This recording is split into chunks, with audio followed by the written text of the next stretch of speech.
I love that stuff too. But the thing that uh, oh shoot, what was I gonna say? I just I lost don't it. know. No, I know.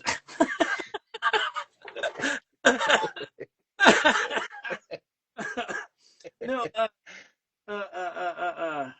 Oh, I was gonna say. It's time for Gap and Doodle. Hello, everybody. It's Thursday night, and Thursday night means Gab and Doodle. Now, I was off for a week. The reason I was off for a week is I was sick. You can hear it a little bit in my throat and my voice tonight, so bear with that. But tonight, we have a special Gab and Doodle. We have the one, the only Raúl the Third, who's joining us tonight. Raúl has built up a career making lots and lots of books. It's interesting. I've known about Raúl's work before we actually even had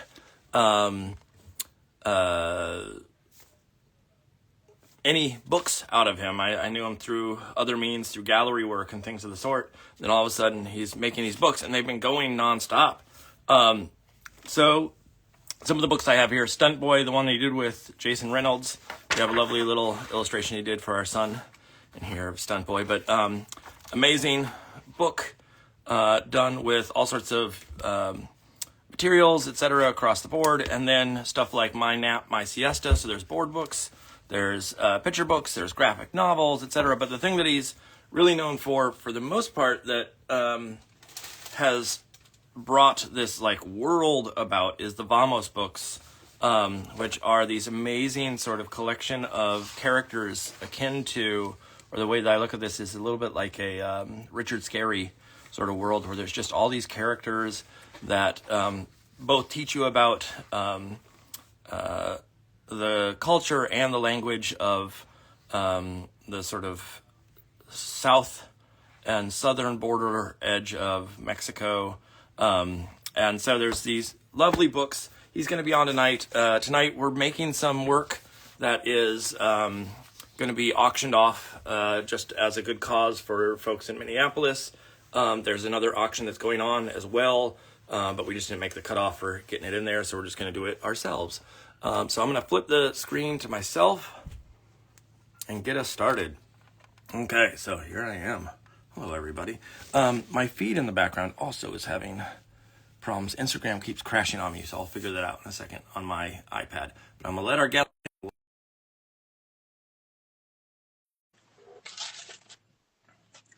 So, give it a second here.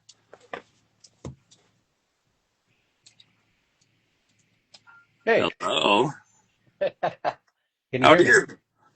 Yeah, I can hear you good. Yeah, Okay, good. I'm wearing headphones so that my family doesn't have to hear what's happening. um, how are things? Things are good, you know. Yeah. I feel like my full-time job at this point is shoveler, Oh, but seriously. Seriously. It's the area that I live in to the north. For those who don't know, you live in Somerville, right? I live in Medford. Oh, Medford. That's right. Yeah. Medford, in Massachusetts, and I live in New Hampshire, and I drive down into Massachusetts. I feel like the closer you get into the city, there's nowhere to put the snow. Like I there's know. like up We here they can push it into some like trees, but there's yeah, not the same thing there. we were driving through Somerville to get into Harvard Square today. And oh, I am so happy I don't live there at this point in time because they are going through it.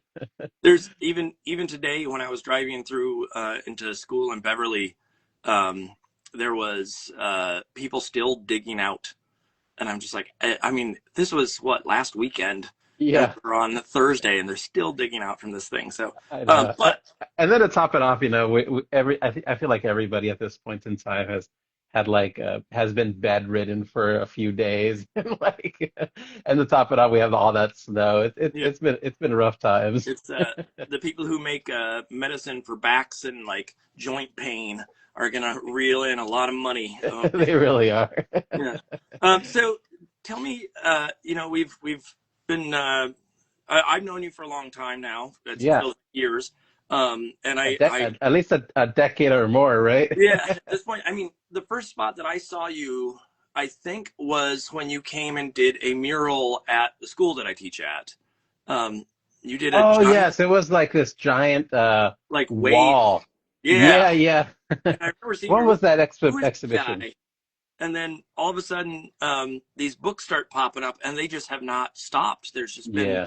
a and a what, a cascade of books that have sort of rolled through, and it's amazing the world that you've built. And we'll talk about this as we get going and make tonight, but it's been amazing to watch the sort of the growth and expanse of your kidlit persona sort of Hmm. before it started, like seeing your work, and then I can see it, like the evolution that's come through, which is really, really fascinating. But for those that don't know you, why don't Hmm. you give them a real quick snippet of sort of who you are and what you do?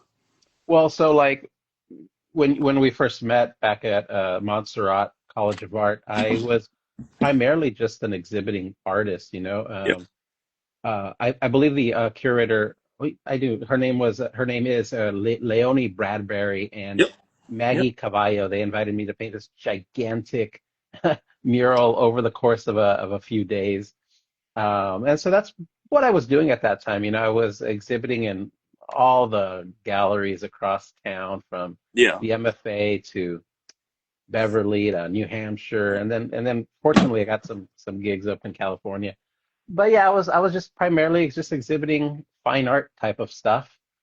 And over the past 11 years, at least, maybe a little longer now, time flies. Yeah. I've just been focusing on making books, everything from graphic novels. Like I started with a series that was just kind of like perfect for me to begin making books, which was Low Riders in Space, you know.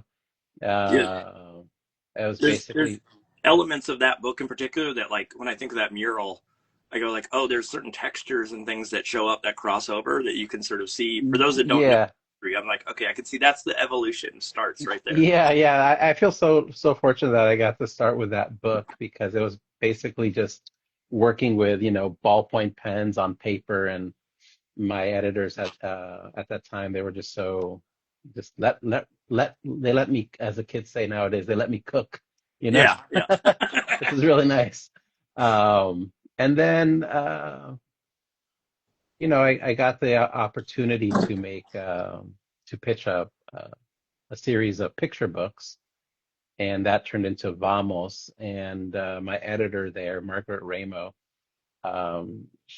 she's just a fantastic person to work with. That's the one. Also now available in Espanol. It took like 6 years. They're like, you know what? Maybe this book should be in Spanish. yeah. Like Uh, for those that don't know, the whole book is like both in English and in Spanish, and like has all this stuff throughout. So it's kind of funny that it would take that length. Yeah, I feel like it should have happened like day one, but you know Yeah, how it goes. They're like, let's give this kid a chance, see if he's got got what it takes.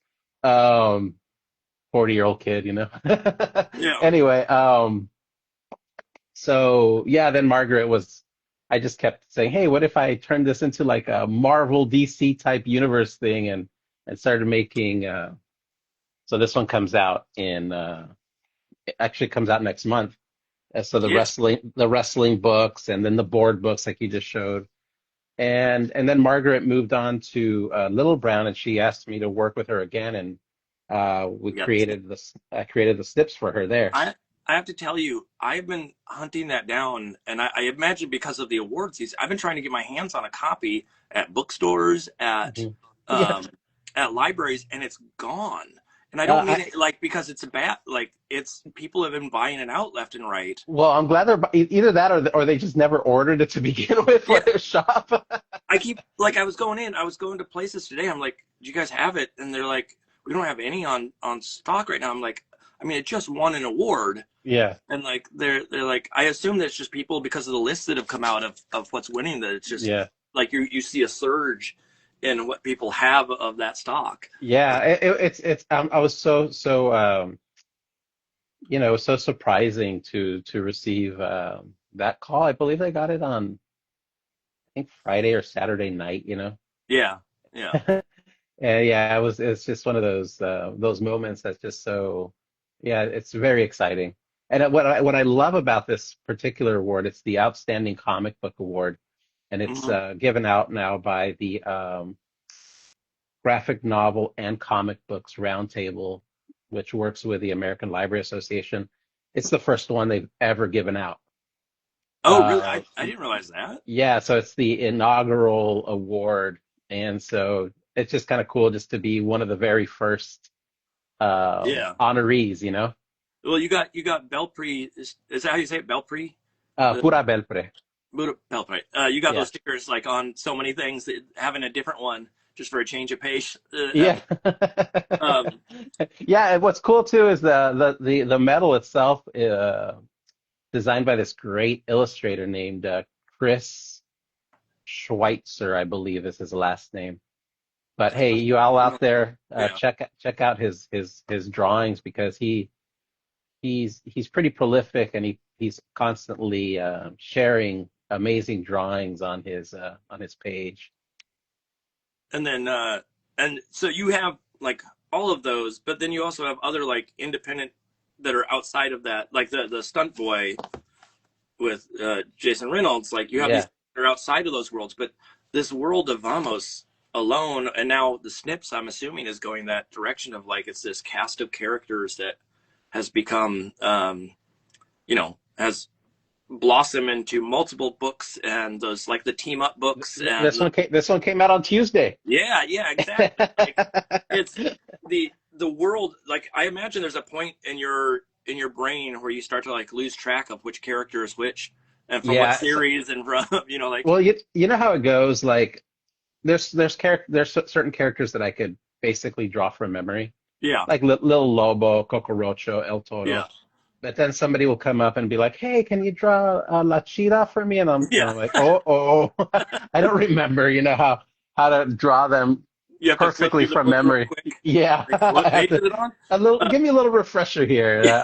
I'll draw her for you.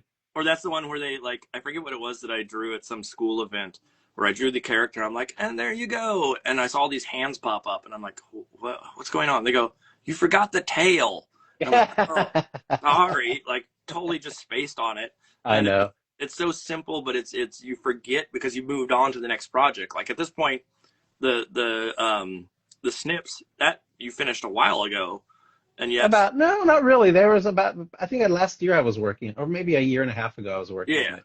but still, that's a year ago. Sometime in our, at least in my brain at this point, I'm old enough that I'm like a year. It feels like that was ages ago. Um, It's so true. But one thing that really does me in is when I forget how to draw them while I'm working on final art, and especially with a mhm. graphic novel, you're working on 100+ pages or more, 150 pages, and you're drawing a specific character, and that character has a watch Yeah, yeah, on their right arm, and for about 80 pages you have forgotten to draw that yeah. watch, Or it's and on you the think, left arm by accident. yeah, and you think you're done with the book, and you're like, yay, I finished my book, and then you get your art notes back, and you're like, you have Yeah. to draw the watch on pages 10 through 50. And it's those notes. We'll get to drawing in a second, everybody. But those notes are the ones where like it gets me like how do they notice this stuff, like it's our job to draw it and to know the character, and they'll come Mhm. back with these things where they notice the smallest little like oh there's three whiskers there and there's supposed to be four, and you're Yeah, like how do you see this, like I I know. it blows my mind. So, um some of the times they're a little too nitpicky, oh but I agree. I agree. That's my goal in making work now is to make pages that are characters and the style where there isn't consistency. And so oh, it's that's like, good. a character's arm can change and they can have different like variables. Like if they have Yeah, a plaid, the plaid can be different a little bit on each page. yeah. Just That, so I don't have to match that character every single time. yeah, that's amazing. Like there's in my board books and in my Vamos books, sometimes they want me to draw the backgrounds the same throughout. But Yeah. I've told them up front, I kind of like George Harriman's philosophy. George Harriman was wrote and drew Crazy Cat for, I Yep. don't know, 50 years or something. But even for, it was a four-panel strip, and panel one, panel two, panel three, the background would change from one panel to the next, and I dig that. I think that's a great approach, and so I tried to have the same similar one. Yeah, it's sort of a not necessarily a workaround, but just like allows for flexibility and allows for Hmm. storytelling purposes going forward. But so tonight we're going to draw for a little bit. I know you don't have a ton of time, and I want to be respectful of the time that you have. Yeah, But do you know thank what you're you. going to draw tonight? Do you know what you're going to do? Well, so can I'll keep a camera like this, but so before I signed on, I made this paper. I kind of prepped it, and I thought, I don't want to use a ruler, and so I'll burn a kind of like a grid into the paper, and so this is kind of burned into the paper. So what I did was I stained it with Nescafe Suave, Yeah. and then I threw it into my oven, and it burned these nice lines into it. So this is Oh, kind of be like my grid. It smells kind of nasty, but I we'll was get wondering through how it. you got the like straight. I was thinking you folded the paper, but it's the lines are from the actual oven rack. They are. They're from the Yeah. actual oven rack. So usually what I would do is I would put it into, so you can see it's also the back of it. Yeah. Or as we say in art speak, the verso. Uh, and so usually I put it like on a cookie sheet so there's no line. But I thought that'd be kind of cool just to have these lines in Yeah. there. And so lately, just for fun, while I was feverish with my cold last week or 2 weeks ago, I started making these like, how when you're sick, you think to yourself, I'm never gonna be healthy again. Mhm. This, Yeah. is- this is it. So I started making these like half dead uh, cartoon characters because it's kind of how I was feeling. Yeah. And so I thought, you know what, I'm going to kind of continue with that, but with this paper, I'm going to see if I can create something similar to a Jorge Guadalupe Posada style drawing. Maybe it'll be a self-portrait, but it'll absolutely be filled with half-dead, Cool. iconic characters that you will recognize. Yeah. Okay. Cool. Yeah. That's exciting. I'm excited to see. What are you using for the actual art, like the media that you're working with? Oh, So I'm here in my shoe closet. Right here, this is the shoes next to me, behind me. So I don't want to get too messy. So I have this is a paintbrush here yep. for the fine line. I think I'm going to draw it with this Mitsubishi color pencil. Pretty cool when you discover that Mitsubishi also makes color pencils, not just the TVs, but What also color pencils. Yeah, are they? Are they good? they're kind of like they kind of run like a car, they run a little hot. Uh, but this is the set that I have. So I'm going to Weird. I use never. pencils from Yeah. this, Okay. and then of course, so a bottle of ink. What ink do I have here? Oh, it's from Amsterdam. Nice. And here you go. There may be some pen for some fine Ballpoint. lining. Yeah. We'll see how it goes, Okay. man. Beautiful. That's helpful. It's the I know that you've used like for the lowrider series, you use ballpoint pen for it, and now that you do Yeah, so and you know well, what? I never even got any kind of sponsorship. I remember, so I used Bic ballpoint pens for every single one of those books.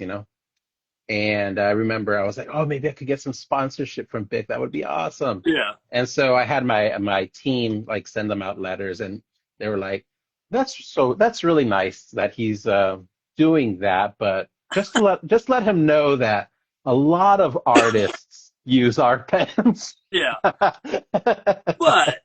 that book is so like quintessentially like what's funny is like if they were to send you a pack of pens, it'd be like $1 or two. That's not I know, get a right? sponsorship. We're talking. You gotta aim for higher quality materials if you're gonna get a sponsorship. Yeah, maybe black wing Yeah, pencils will yeah. be. Something that's worth a little more. Yeah. um, so tonight, why don't we switch to our downshoots or whatever angle you need for the Okay. camera? I'm not sure how. I guess I could just go like this, maybe. Yeah. Yeah, if you rotate like that, and Waka-cha. that's perfect. All right, my hand will be here. Yeah. Is that too close, you think? You can zoom out by pinching, or you could. One of the things I do is Oh. you can actually rotate the camera so the screen is facing up and the back camera is facing down, and that way you can actually see what's on the screen. And then I could switch it up. Oh, I see what Yeah, you're because saying. there's a little rotate, like I can switch back and forth between my different cameras.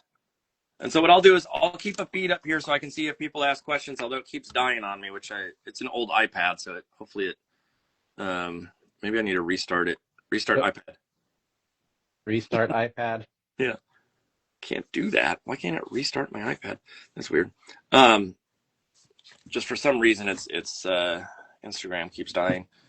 Um, so That sounds so sad when you say it like that.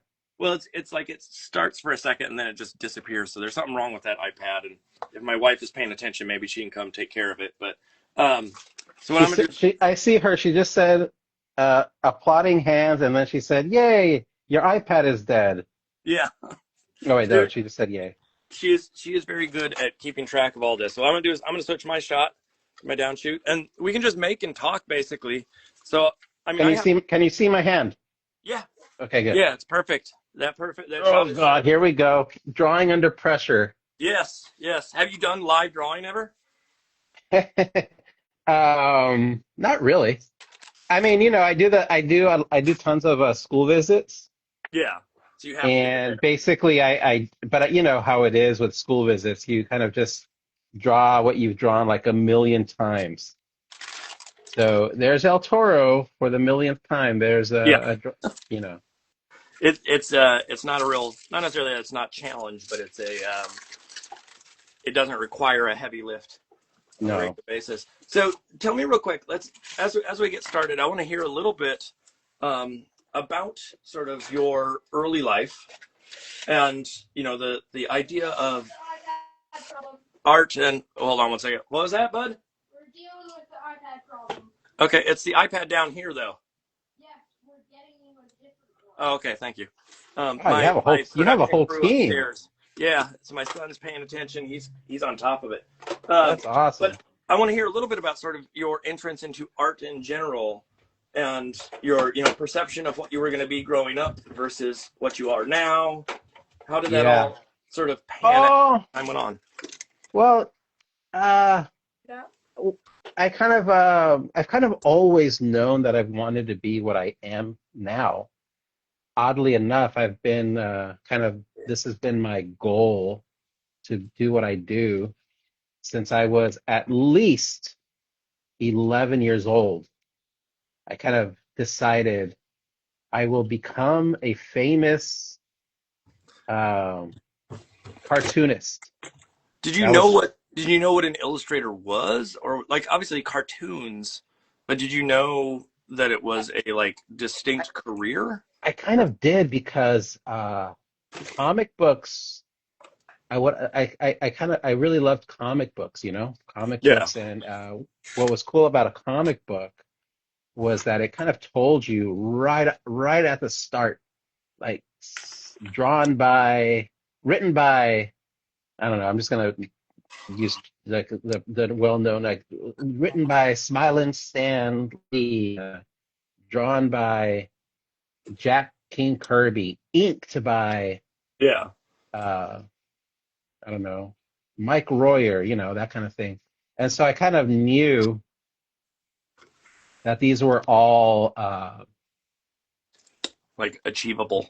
achievable jobs, and I was like, oh, maybe I could try to be one of these people. It, And also for me, I think another thing that kind of kept me going as an artist was I went to I went to a different school like every year to 2 years, and so I was always like a new kid in a classroom, and so to kind of define myself or become somebody that was known, I continue to draw because at least I could be the guy who drew, you know? Yeah, it was something you had control over, you know, Yeah. at that age. And Did then I stunk at everything else. you gave up on everything? You know, Yeah. is there is in the idea of sort of the knowing that you wanted to be a cartoonist, etc. Was it specifically stuff for kids that you wanted to do, or was it just were you like superhero? Oh, I mean, you know, you kind of try to mimic what you see around you. Yeah. And so for me, in the beginning, it was whatever I found at the place where I was buying my comic books or uh, looking at my comic books, and that place happened to be the 7-Eleven. Oh, okay, cool. This is Yeah. I do they okay, so here's a weird question, and maybe you know this answer, but like obviously there's comic book stores now that we frequent and whatnot, but do they still have comic books at places like 7-Eleven? Because I remember that too. I remember getting comic books at like a grocery store or at Yeah. places. I think you could still find Archie at a grocery store, right? Okay, but Mm, but not like the big superhero franchise. yeah, yeah, but not the big superhero stuff. It all kind of went to what is called direct market, you know? Yeah, yeah, yeah. Um, but yeah, when I was a kid, it was all about whatever I would find at the 7-Eleven, which was pretty cool. I mean, there was always some interesting stuff there. Like there would be your traditional uh superhero books, but then you'd have like odd books like Ralph Snart by Mark Hansen, or I don't know, Continuity had these strange books like Bucky O'Hare, Oh yes, you know. yes. These are the comics when I was collecting comics back in the '90s. Like obviously there was the start of Image and some of the Marvel like Superman and or not Superman but Spider-Man, etc. that were like popular at the time. But I would go buy those like short boxes, I think they were called, where Mhm. you'd get like a collection of just weird random comics. Oh yeah, Like dollar comics that they got, and it would always have those kind of like Bucky O'Hare and those kind of odds and ends in them, and ones that like most kids wouldn't go get their hands on, but then all of a sudden I had them because of that. Uh, yeah. when okay, out of curiosity, when were you collecting, or when did you have those books? Man, I'm just era wise. I'm wondering. Yeah, so we're probably around the same age, and I was born in 1976. Okay, I'm a '77, so we're in the same. Yeah, same Yeah. ballpark. Um, so I think I was probably about 11 or 12 and I really got into it. 13 and 14, well, when I turned 15 is when I discovered a whole new universe of comics because I actually got a job at this amazing place not too far from my house. It was called Bills, Coins, Cards, Stamps, and Comics. And Bill was a kind of like a hoarder of sorts, which Yeah. I'm very grateful that he was. But he also had a a a love of cartooning in all of its forms, and so he collected old newspaper strips, all sorts of indie books, Canadian comics, European comics. He had it all, and I begged him for a job, and he gave me my first job when I was 15, and that's where I discovered, uh, like, you know, The the weird the stuff. the weird stuff, and not Yeah. just that though, but I started reading like about cartoonists through Okay. like magazines like the Comics Journal, and I kind of became a student of of cartooning thanks to this shop. And I also learned that I could show my work to editors through these kinds of magazines. And then I became fascinated with wanting to go to the San Diego Comic Book Convention. And I Yeah, actually started going to the comic convention. Uh, when I turned 16, I would catch this bus from El Paso called Rápidos Turismos, which means fast transit, I think. yeah. I think that's what it means. Anyways, there'd be a lot of farm workers on the bus, and we would all be heading to Los Angeles. And then That's a from long Los Angeles, bus ride. it was a long bus ride. It was funny because like you probably don't know this guy because you were born up here in the Northeast, right? Or raised I, up here? I was born in Minnesota, Oh, so Minnesota. Yeah. the same. So they would show like old Cantinflas movies on this bus. A Cantinflas is like a Mex act. Wait, I think we lost audio there for a second. Are you there?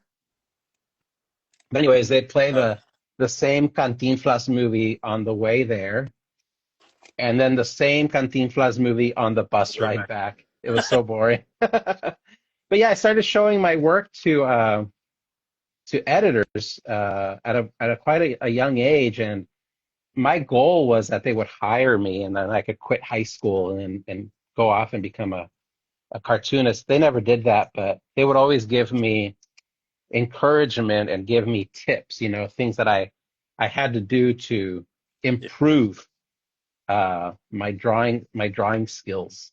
And this was back when the San Diego Comic Con wasn't um, like Marvel or not There, Marvel, there, there was no Marvel. there was no Funko booth Yeah, yeah, at exactly. the Comic Con. But you know what though, the San Diego Comic Con has always been about um, the fusion of film and comics and sci-fi and all of those things, Yeah, but it wasn't as commercialized. At least back in the day, I remember like it wasn't a movie production studio uh, level. Yeah, you probably weren't going Comic. to run into any famous actors at that point, Yeah, yeah, yeah, yeah. Yeah, Yeah, exactly. That's a good way of summing it up. What I was trying to get to. Uh, yeah. You probably weren't going to bump into like a Christian, or any famous actor at that point. It started to change, like as I grew older, it started to change. But yeah, it was a lot of fun, and I got to meet a lot of cool people, and I ended up meeting like indie comic book artists that would invite me to work on comic books that had like publications of like 200 copies, things like that, yeah.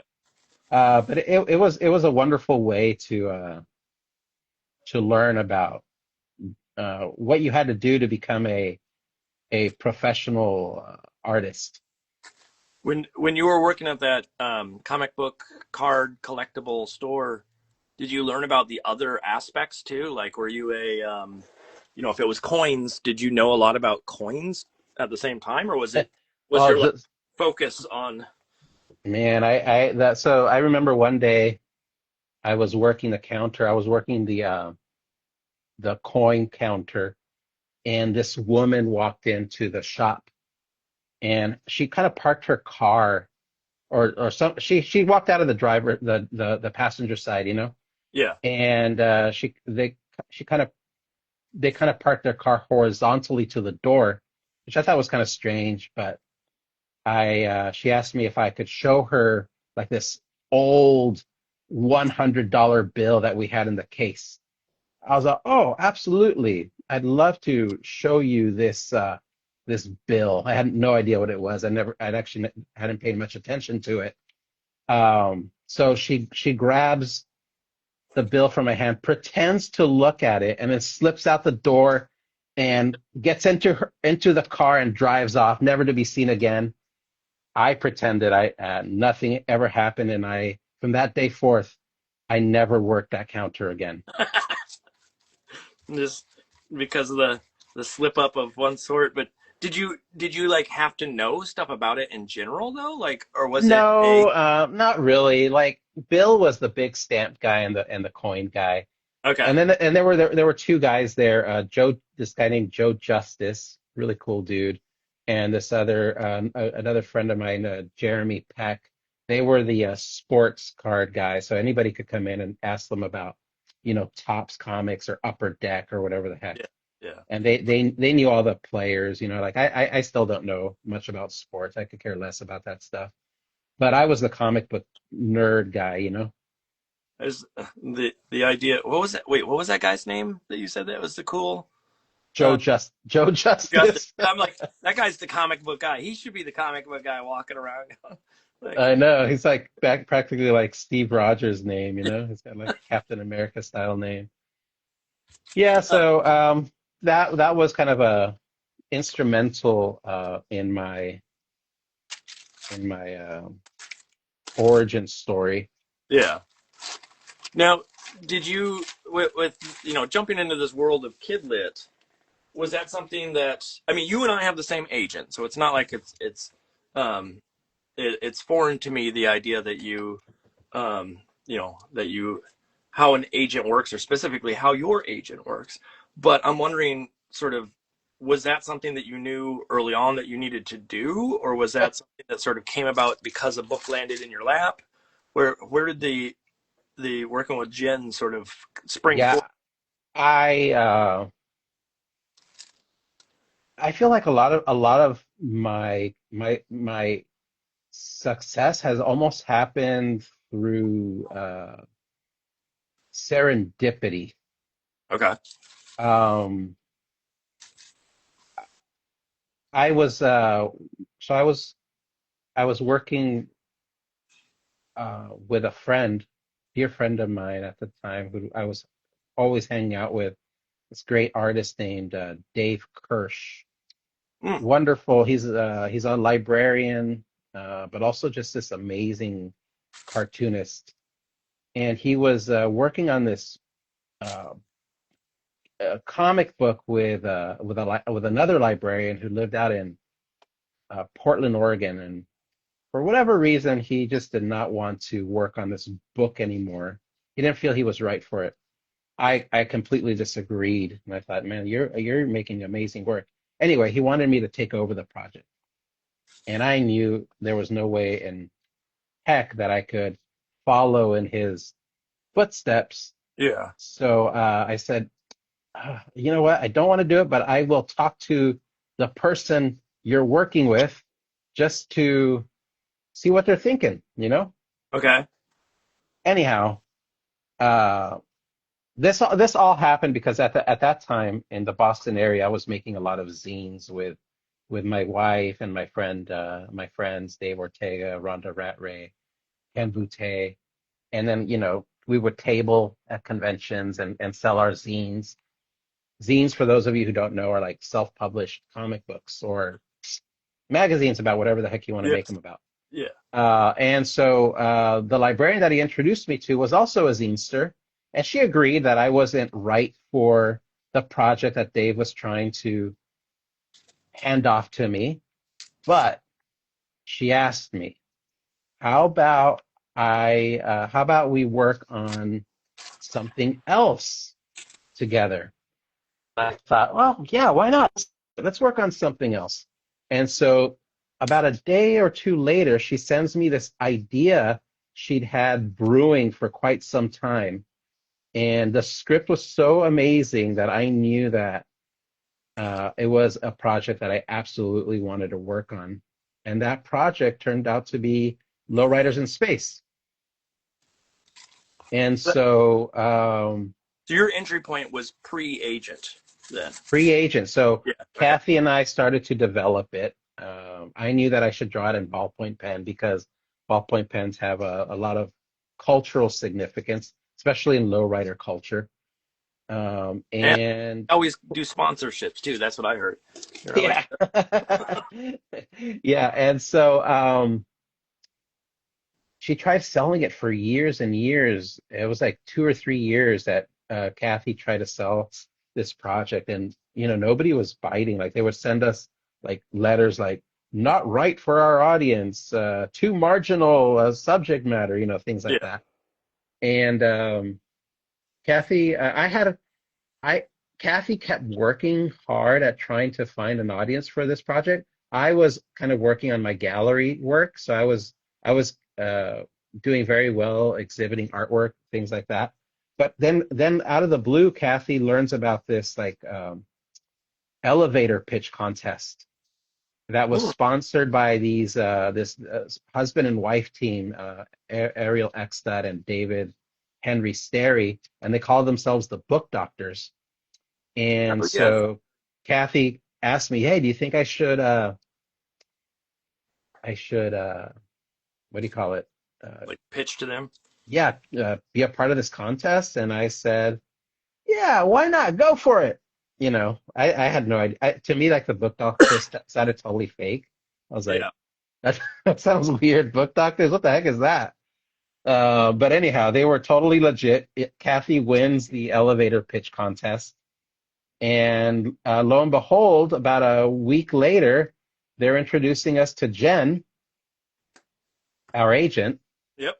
and she decides that she wants to represent both of us. And about a week or two after that, we're getting, different publishers interested in lowriders in space. It was pretty cool.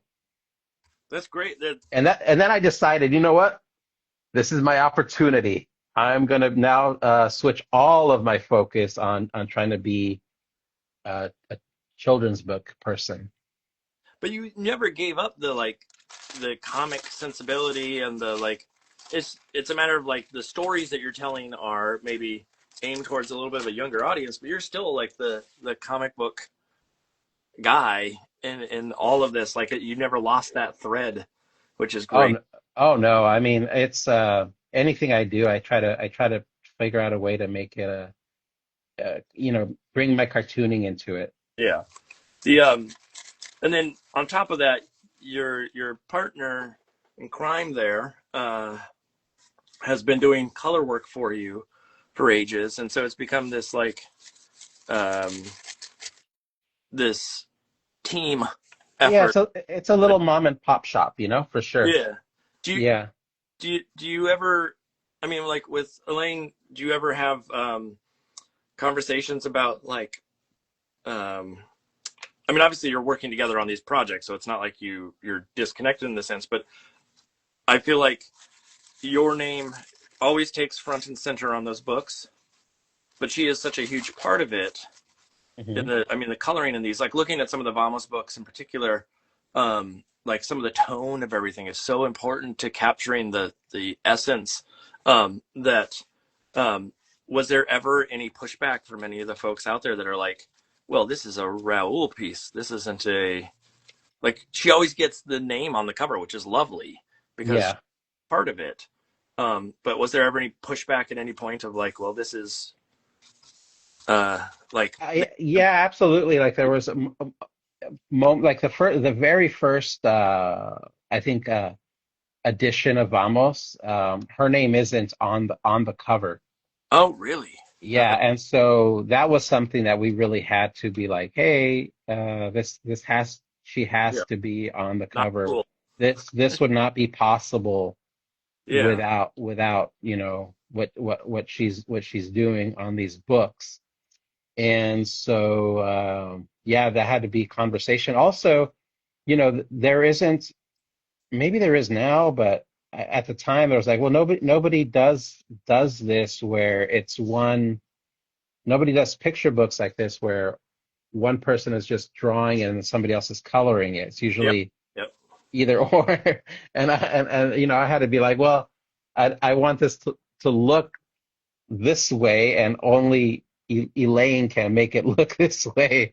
And so, it's akin to that like comic side of things too, where it's the colorist is a job. It is um, a yeah, distinct career within that and industry.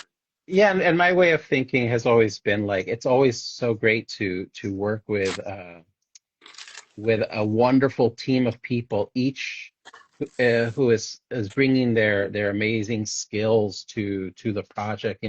One of the reasons why I loved working on the snip so much is I have like um, this wonderful. I don't know if you could see this from up there, but I Oh have yeah. like my name, colors. Elaine designed the color palette. Then we have a colorist named Eleonora Bruni coloring it, and then it's lettered by a comic book professional named Rob Lee. And yeah, it's just to me it's just wonderful to have a whole bunch of people working on that one project.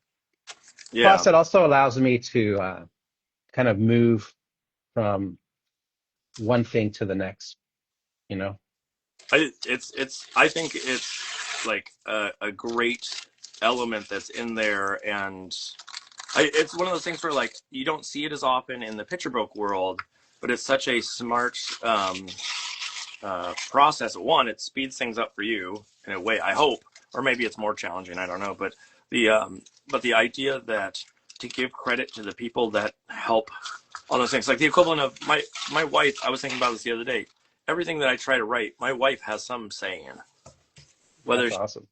not to say that she's the author of it, but she's there by my side helping me figure out like what are the words that I want to use. Is it should I change something around, etc. And then it becomes this question of like, well, I want her to get credit for it, but Yeah.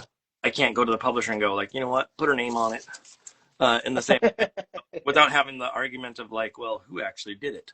Uh, it's but Yeah. I love the fact that you have this element of like the community at large effectively is making the book not just a singular, um, which to me is just a smart decision all around. Um, Yeah.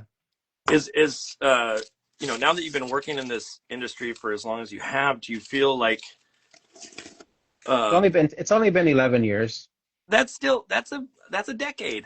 I know. I can't believe it sometimes, you know? Yeah. But do you feel like there's like does it feel like home at this point? Does it feel like it's like I now that I've been doing it now for probably about the same amount of time. I think Wow. 2014 I think is when I first started my first book. Wow. And so but it's like it feels like why didn't I make this decision earlier? Uh, I know, right? I would have so many more books out. yeah, exactly. Like Jeez, I what? actually feel ripped off because uh, when when I worked at this place called Mike's Movies Okay. years ago. And it was a wonderful job, one of my favorite jobs I've ever had. And but I met this amazing children's book agent who loved my drawings, and she started to kind of like tease the fact that she might be able to represent me and blah blah blah. Filled my head with air. And this was like 10 years before my first book was published, and so I started working on these book ideas for her. But she kept coming back and telling me, your drawings are just too strange. I don't know what to do with them. And I think about that often because I'm like, they're not, my drawings aren't much different. They Now. weren't much different now than they were back then. And if I had just had that opportunity where she said, yeah, let's try to get you a gig, or I know of a book you could work on, I would have caught on right off the bat. Yeah. Yeah, it was a matter of like it was not necessarily in your wheelhouse at that moment, but it's the Yeah. same like Jarrett Krasaska. Oh yeah. And like Jarrett and I were roommates in college, and knowing him, like how fast he jumped into that world of picture books, it He was was like, like he was like what, 20 years old or something? yeah, I mean, he was working on educational books when he was in college, and so Wow. yeah, he was like 21, I think, when he graduated, and now he has a plethora of books that are um, signed up for his name and or has his name on it, etc. And I look back and I go like, man, if I jumped in at that same point, I'd probably have as many books because it. I look at it and I go, I fought against the idea of who I needed to be for so long when I got out of school, like Yeah. in the sense of how do I put this, like thinking I had to be this like serious artist. Did you wear a beret back then? Yeah. Oh, it was. I always drove around with like paint on my pants, and I rode a bicycle with an easel strapped to the back of it. Oh, wow. Yeah, no, but just that idea of like my perception of what I was supposed to be, and now I look at it and go like, it was so clear, it was there in front of me, and I just didn't ever really take the leap at Yeah. that time to say like, just do kids books. It makes so much sense for you. Um, so when you signed up with Jen, was it like, everything just connected, or was there still a little bit of like, is this right for me at that point? Well, the thing about your first book, at least for me, it was very difficult because I think I signed on to do two lowrider books at that time, and you know how it is. Like your first advance is like you spend that so fast Okay. because it's not a lot of money, you know? Yeah. Like it sounds like a lot, like oh 30K or whatever Yeah. for two books, but then like they're graphic novels and I was drawing them with big ballpoint pen and I have like a newborn and I was teaching like at a million different places. Like I was at the Maud Morgan Arts Center, at the Brookline Arts Center. I was teaching comic classes at the MFA. I was teaching like a life drawing class at the Boston Architectural College. And man, I was like, oh, and then I was also exhibiting artwork like at galleries. Like I had a museum exhibition at the New Hampshire Museum of Art, and I was on the verge of burning out because it was just difficult. You're trying to make a living, you're broke, um, and yeah, it just takes forever to make a graphic novel with big ballpoint pen. Don't recommend it. Now, wait, how old is your son now? He's 15. 15. Okay, I was gonna say Yeah. the that idea of the little one, uh, and having a kid tied to your hip, potentially as someone, especially as an artist, where like your schedule might be varied, that you might be working from home a lot, which means Yeah. potentially a little kid with you, and there's the excess of responsibility in that situation. Did when you jumped into this world though, of kidlit, have you ever had any moments of and this is a lot of the questions I ask on here are related to people who are trying to break into the industry or people who are trying to figure out their way. But did you ever have any moments of doubt since, or has it been sort of a clear enough vision for you that you never really go, well, is this the right move? Oh, now like you're talking about today? Yeah. Oh no, now I'm having a great time. I feel like you know I'm I feel like I'm making all of the work that I've always wanted to make. I love all of the cartoon animals that I get to draw on a daily basis. Like I'll show you. I was working on a new Vamos book earlier today, and yeah, it's just doing what I love, and I'm hoping that I could continue making it for the next 10, 20 years at Yeah. least, maybe 10 more years, who knows. Um, and that I could continue on the track that I'm making, 3 to 4 books a year. Um, I just want to make as many books as I can just because all of the creators that have inspired me since I was little, they left like hundreds of thousands of pages of art behind, and I kind of want to try to make it in that same way, make art in that same way. Just leave a lot of cool projects behind. Some of it, will end up like in clearance racks at the Goodwill, but somebody will be like, "Oh man, I just found this book I've never heard of, and it was at the Goodwill for like 25 cents." It's pretty cool. Now, I love that about, when I go to a bookstore and I find something from an artist that I love that I never even heard of. And I kind of want to leave those kind of projects behind as well. did you have you found your books like on sale bins? along with Bridget Jones's Diary. Yeah, right there, right underneath them. That's one of Uh, those.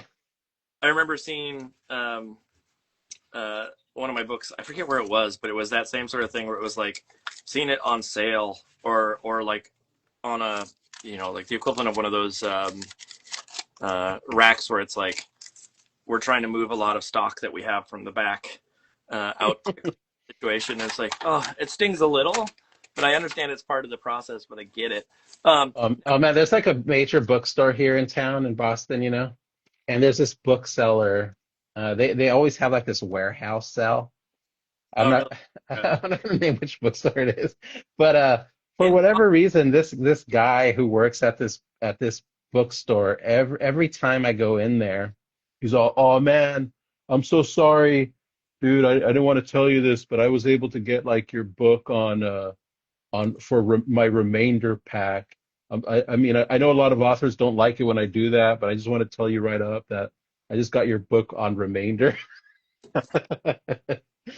And I'm like, that's cool, dude. At least somebody's gonna be able to buy it. Don't worry about yeah. it. But every time I go in, he tells me that my book's on the remainder table. Uh, you said this is in Boston, this bookstore, huh?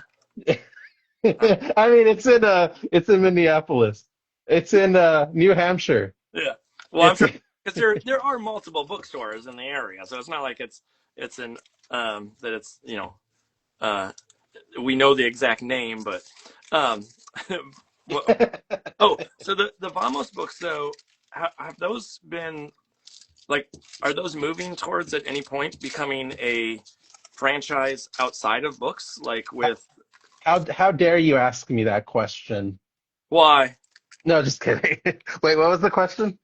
Just the idea, like, is there any movement to like take those characters from Vamos to other formats like TV or Oh, to odds and ends? It's so ripe for that in my mind. oh yeah. I mean, it's one of those stories, um, that I'm sure all of us have heard time and again from creators, where my Vamos project, it had been optioned, Oh, it was. and yeah, it was optioned, and it got so close to like getting made into. We developed it. We wrote scripts. We had this beautiful animated trailer that looked just like my artwork. And then for whatever reason, at the last minute, they decided to take it in a whole different, not as good direction. And then Interesting. no, and then nobody was interested in it. Yeah. That's it's I've heard of that happening to quite a few folks on various projects. I mean, I know Jarrett has had some stuff like that where it got extremely close, and that's just the industry itself. Like the amount of things that have probably been sitting there and either were about to go somewhere and didn't, or what have you, is probably shocking. Yeah. But it's one of those things where I look at it and I'm just like, it's meant to be animated and it's meant to have audio that goes with them.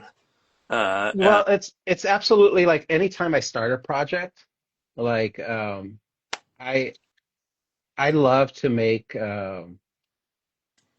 books that speak across different cartooning styles, yeah, So I love the fact that right from the get-go, uh, early newspaper strips like from Crazy Cat to uh, Popeye, Superman, they were always like, you know, adapting them into some other kind of format, whether it was animation or toys or you name it. I just love how all of that can happen with the type of work that we make, right?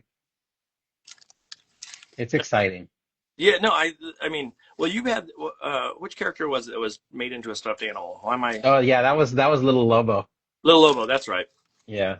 And that's the idea that like seeing those come out and become a like a tangible character that is three-dimensional, etc. Did you have a huge like say in some of the production of that one, or was that like I've heard of some other folks where that have had stuffed animals or that kind of thing made, and it really just sort of depends on the person um, how much say they have in that Oh product. yeah, it was wonderful working with Merry Makers. They have a lot of conversations with, at least they did with myself and with Elaine Yeah. about the production of Little Lobo, and they would send, I guess, the equivalent of sketches, but sketches with the different kinds of materials that they were thinking of using for some of the different components in Little Lobo's body. And we'd be like, "Oh yeah, that tail's too bushy," and then they would go in and figure out different ways to approach how to make the doll, and we would approve them step by step. And what they made was something that we were all very happy with. So it It's was so awesome. yeah, that's so cool. Just the idea of like to have this physical thing made. How long did it take them, out of curiosity, how long did it take them to turn something around production wise? Like if you go, hey, we don't like that little bushy tail or whatever it may be, did it take them a long time to come back with something, or was it It, like it didn't seem to. I don't really remember exactly, but it didn't really seem to take them too long. I just remember it happening pretty quickly. interesting? It's Um, what yeah, and I think it's because they were all working in-house there in the Bay Area, and the designer was right there, and they were just able to whip out different versions. I think I remember the tail being the hardest part of the doll to make. it's I think part of the thought that I have, and maybe I'm clueless to it, but the idea that I think of when you get into that range of like stuffed animals and whatnot, that people are making them overseas. But in reality, with a company like that, they're probably making it right then and there on Yeah, site. I think maybe the mass production of them happened not there, but the whole concept, the whole making, the initial Yeah, making of it happened there in the Bay Area. yeah, that's such a cool thing to have happen and to see. Um, Yeah, it was it was pretty sweet. did they have conversations with you about like which character to make, or was it pretty clear right from the beginning that I mean, it had to be Lobo's? Little Lobo, just because he's kind of the star of the whole series. That's where they end up picking the like one character in the back that you didn't care about and turn. I know. It's like, why did you choose him? Yeah, He doesn't even have a name. yeah, That would have background been good. character. That's from there on out. Um, did and out of It is curiosity, weird. It is, hold on. It is weird though when like there's a movie that is so successful, or a series, a cartoon series that's so successful that they run out of toys or characters to oh make, yeah, so they actually start like making toys out of the random background yeah. characters.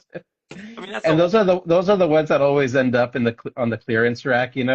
that's the whole idea of those Star Wars toys. Like there was you could get the main character, and then all of a sudden it was like here's this pilot that was in the background of like a second long shot in the third movie.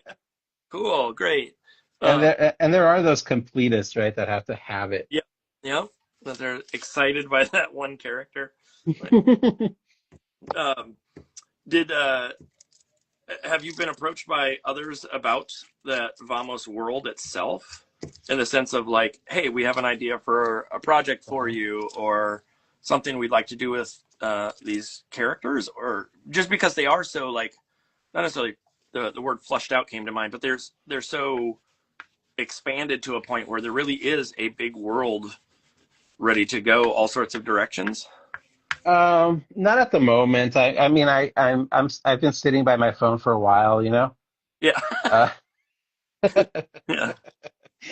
We're supposed to call on Thursday and they didn't. And yeah. uh, I'm waiting for the call, but it hasn't come yet.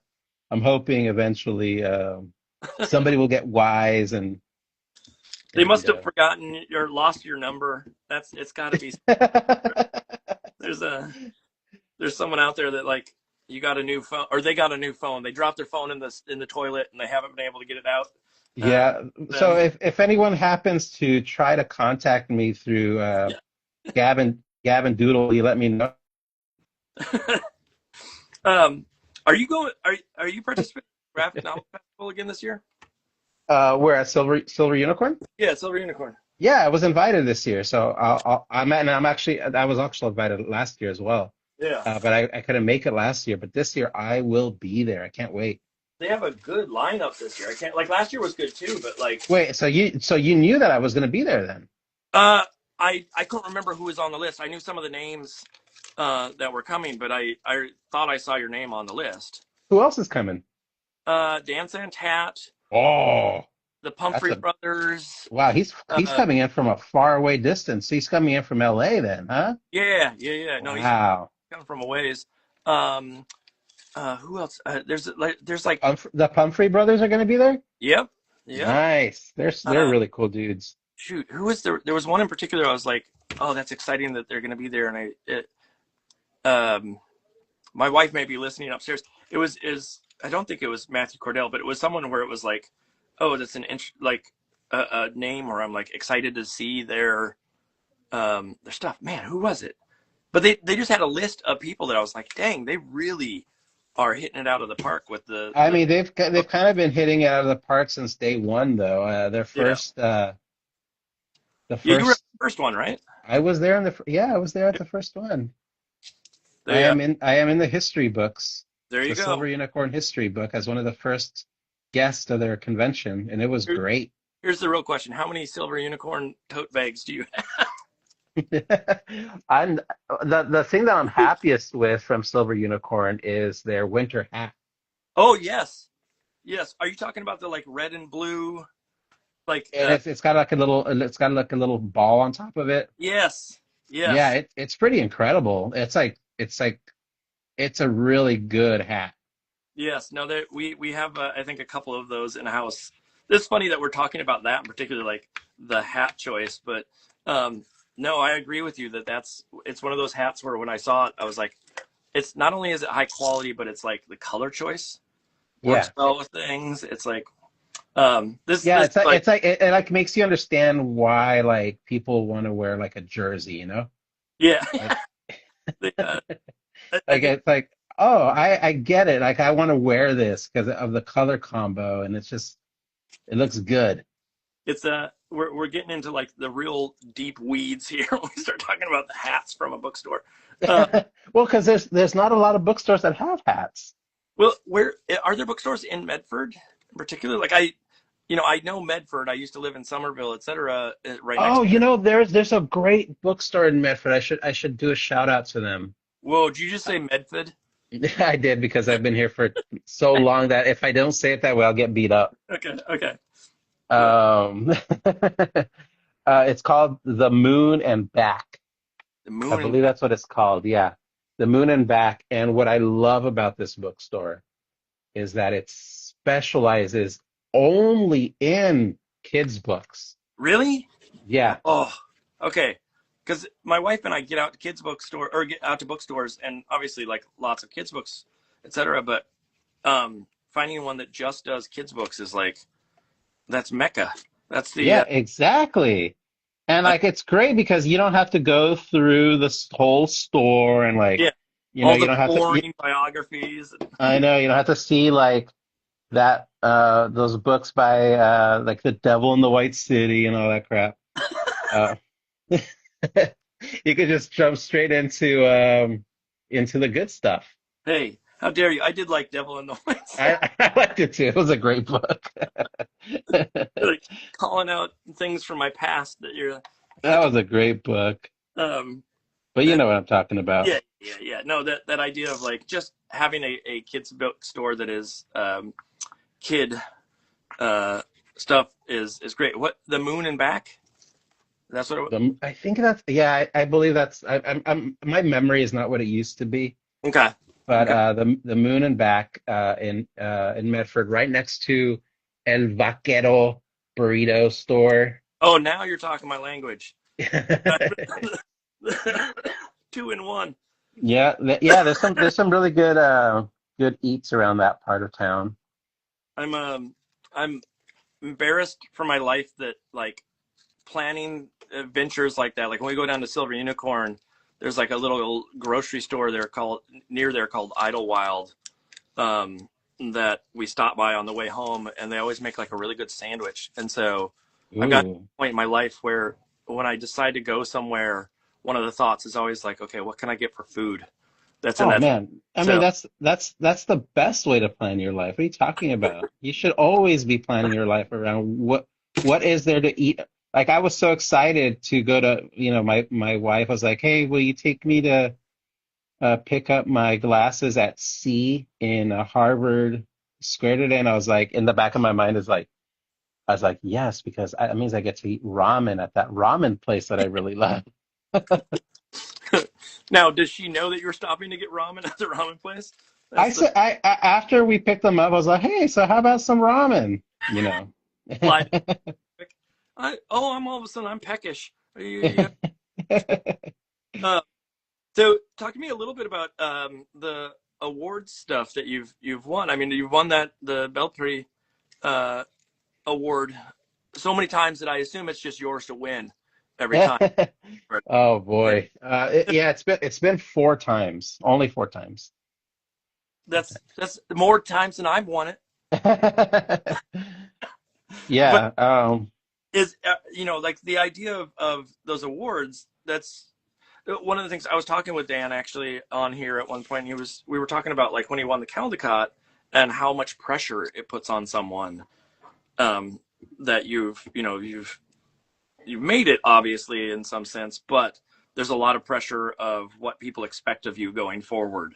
And I'm wondering with some of those books, like, is there a pressure that you see with some of the books, or some sort of level of expectation that has hit because of awards, or is it Uh, maybe a separate?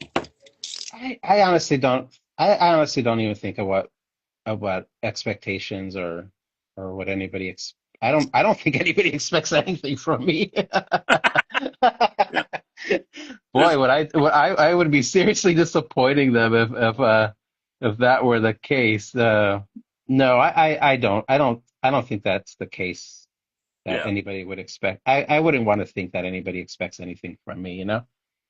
Is it Um, now?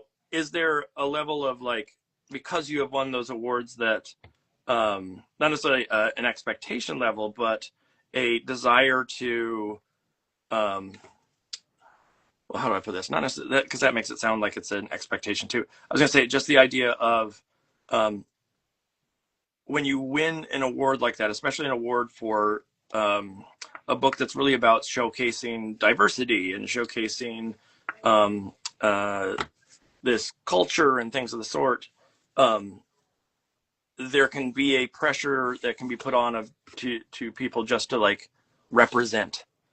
And do you yeah. feel like now that because you've made these books that have um, this bend towards representation, that now everything must go that direction, or is that also a sort of like, no, not in the back of your mind? Phew, no, not really. I do just naturally. I tend to set all of my books in a desert town, Yeah. um, that just happens to be on the border. Okay. And so when you do that, it just so happens that a lot of people in that part of the world that I am drawing, they just tend to speak in Espanol, and they happen to eat like their sandwiches with raw jalapenos, you know? And so I include all of that stuff into my books. And so in that regard, they just kind of naturally represent um, the predominantly Mexican American culture that I Yeah. was very fortunate to be raised around. Yeah. So there's not Um, pressure that you're putting on yourself or an expectation that you're putting on yourself to be. no, it just kind of my work just kind of I love making work like that because I don't really have to think about it. I like right now I'm not even thinking about the drawing I'm making, I'm just drawing what kind of comes naturally to me. And I love my artwork too. I don't really like to think about my artwork all that much. I just like to make it. I don't want to be Good. stressed out about the subject matter or um I yep, was talking to, I don't know if you know the illustrator Hatem Ali, I um, don't know. who was on here. He's of Middle Eastern descent, and I forget exactly what country he's from, but we were talking a little bit about that, the idea of like the pressure put on him to somehow be the representative, or and the showcasing for an entire community. And I always just worry in those situations wherein, like, especially with something like Vamos, where it is really about a community and about showcasing that through a open form, but still, does it all of a sudden put people going like, well, if you want a book that has this sort of flair to it, the only person that makes sense is you, or that, like, no one's coming to me going like, we need something that is a representation of things, because most of the stuff I do is dumb and doesn't have any like cool history to it or like a cool community behind it. Yeah. I wish it did. I wish I had a cool community, but it would be pretty boring for a lot of my childhood. Um, I'm sure you grew up in what a really snowy place, right? yeah, Minnesota. So yeah, Yeah. the I could do a book about like tater tot casserole. That'd be my go-to right there. That would work. Actually, that's not a bad idea. I bet you It there's isn't. a huge community of people that'd be like, man, I've been dying for a tater tot casserole book for ages. Um, Yeah, but all of that that we just discussed, I do really love it though when I get invited out to schools in Texas and El Paso, yeah, or even in far out locations like Fargo, North Dakota, and there's like some kid out there who is being raised by parents similar to mine, Spanish speaking, maybe immigrants who have just come from other Spanish speaking countries. And then they go on and they read a Vamos book and they completely relate to it, and they understand some of the cultural references that uh, I have built into the DNA of each and every page. And that is incredibly satisfying. And it also just shows me how important it is for uh, my readers to be able to relate to these books on these deeper levels. yeah, to feel seen. And Exactly. It's really awesome. And I also have to say, when I make my books, I also think I really love the fact that uh, when I go to El Paso, there are people there that really get the jokes in ways that somebody in Minnesota might not get it. there's a the, that's the goal now. I'm gonna make that tater tot casserole book, and You're gonna bring someone in tears of joy to someone so in to. Louisiana's gonna go, what? I don't. Well, what's funny is that early on when we would get those rejection letters saying too marginal an audience, Yeah, what they didn't understand at that time when they were sending us those letters is that marginal audience exists in pockets all across the United States. Yeah, it's and still gross. Yeah, they that really do need to be able to go to their library and be able to check out books that they can feel comfortable with, you know? it still grosses me out the idea that someone would say it's like too marginalized or that's too small of a community or something Yeah, me too. that just seems so like off-putting that they would diminish it to that level. Um, Yeah. I mean, I understand that there's constraints and things that come into any of these publishers that they have to worry about sales, but like there's a way to tactfully say stuff, and then there's ways to not so tactfully say it. Um, Yeah. and maybe they could have said it a little different. Uh, maybe. Uh, is there thinking about sort of the future for books for you?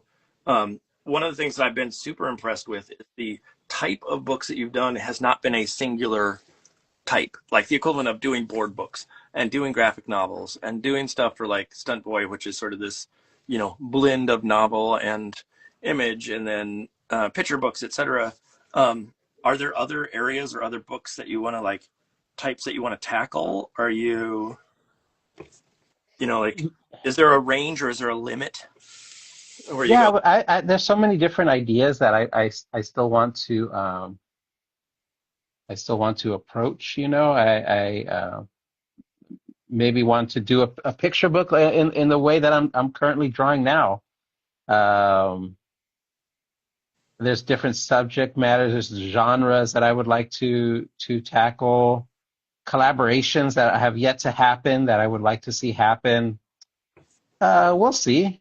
You know, there's well, you have a background in sort of collaborative um, production and making, and so that idea of like finding a project that allows for multiple folks to work on it in a way that is more than just author illustrator seems like it would be very or a great way for yeah, another thing that I would love is one day I would love if somebody took some of the characters that I've created in the world of Amos and said, "Hey, I'd like to write one of these, or I'd like to draw one of these stories. I have this idea for a La Chida story that I would love to write and illustrate, and I would be very open to things like that happening."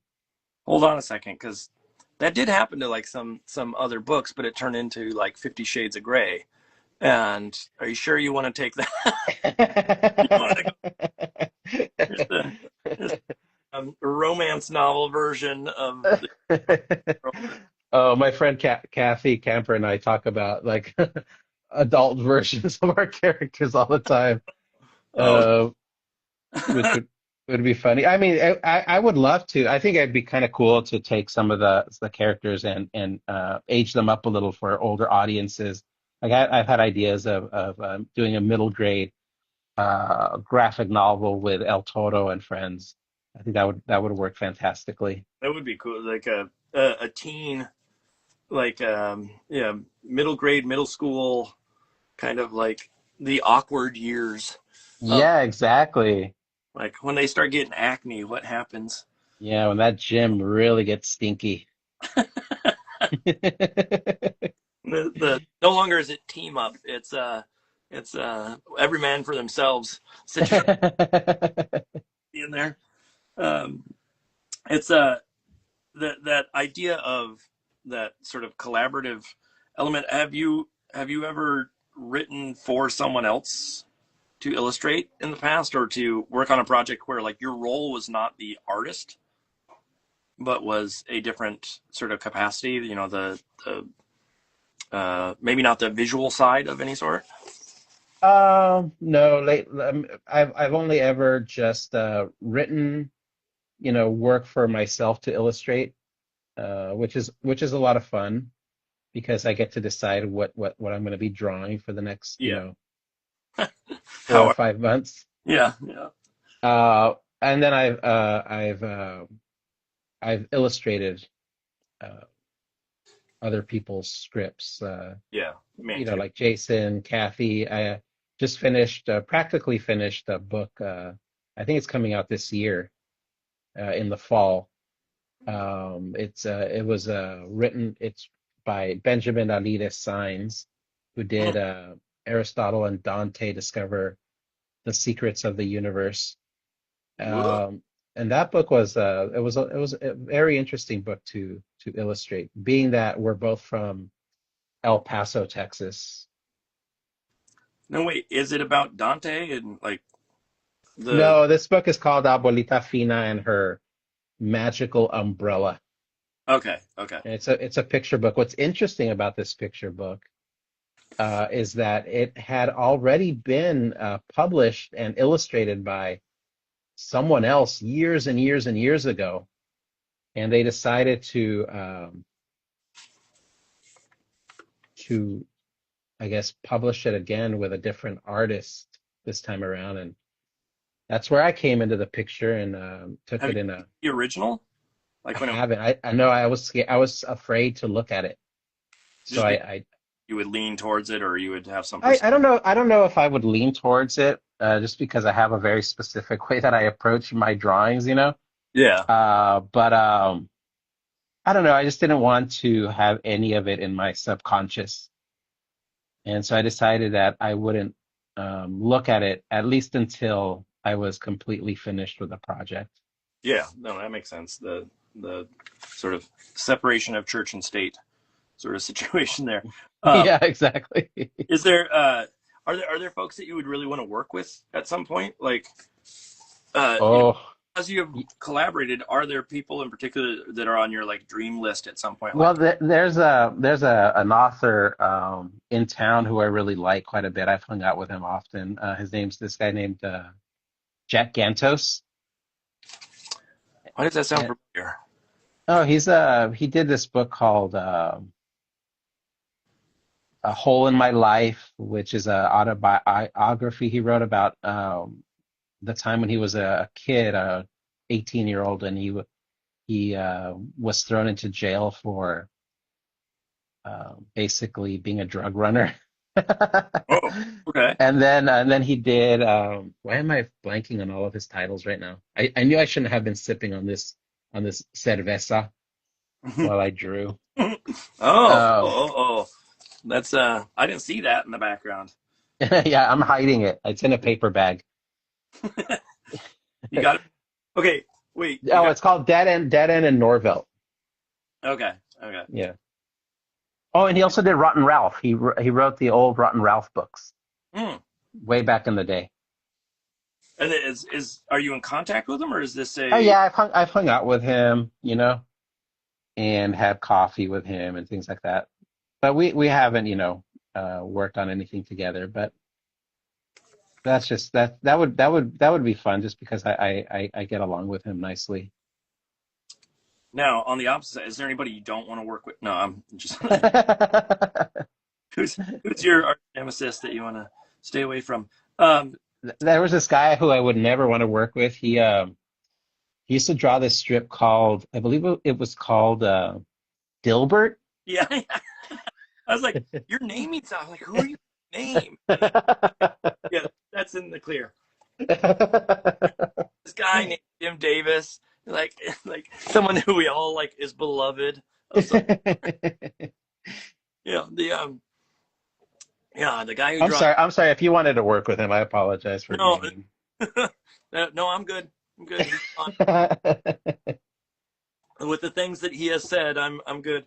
Uh, the is there you know, thinking about that idea of um things you want to do in the future, are there one of the things that I ask folks on here sometimes is like sort of what do they envision going forward, but one of the challenges that has happened for you is just you've had so many books and you've had so many opportunities that is there something that is like the next evolution that you're aiming towards or that you're pushing towards, or do you feel like at this point you've sort of done not necessarily enough, but that you've had so much variety already that where do you go from here kind of question? Yeah, I don't know. I kind of just like, you know, it's kind of it's my day-to-day job. So I work every day at it. I'm always at the drawing table, and while you're drawing, what I love about drawing, is that your mind can kind of wander, and it could travel around and have a great time imagining things. And every so often, while I'm just imagining things other than what I'm drawing, I start to develop other ideas, and I just kind of jot them down into my sketchbook. And every once and again, those ideas, turn into future projects. Yeah. Uh, some of them I'm like, oh, maybe it's time for this one. Others I'm like, yeah, might Yeah. never ever get to this one. That one might need to be that page needs to be glued shut in the sketchbook. So no one. Yeah, exactly. But I think I think it's hard to really plan too far into the future, and I'd rather not stress myself out like that, honestly. I'd rather just kind of keep doing what I'm doing, and I do know that I'll never uh run out of Yeah. ideas or projects that I want to work on. I mean, Life's too short for that. one of the things that I've realized, and I agree in the sense of like it's hard to predict where things are going to go, but I also know that like after working for in the industry or just as an illustrator for as long as I have a perception of what kinds of things make more sense to me or what I don't want to do in a way. Oh yeah. Like, like the equivalent I was saying, like a book that allows more flexibility from page to page always sounds more interesting to me. And so, like, a goal of mine is not necessarily that I have to make this type of book, but a book that allows for really weird transitions from page to page. And like, it's equal. The thing that irks me in my own work is that idea of having to match character from, from the front of the book to the end of the book. So when someone works on a graphic novel, I'm always like, how can you do that? That doesn't make sense to me because I don't want to have to match character constantly. Yeah. And so like, there's a type of book that I'm like, somewhere in the future, I'm going to work on a book that's going to be the perfect book where like I'm excited all the way through from day one till, day 100 or whatever it may be. And I'm not sure what the format is, but I'm trying to write those books now. I'm trying to figure out how to make those happen. And that's as close as I can get to a prediction of some sort at this point.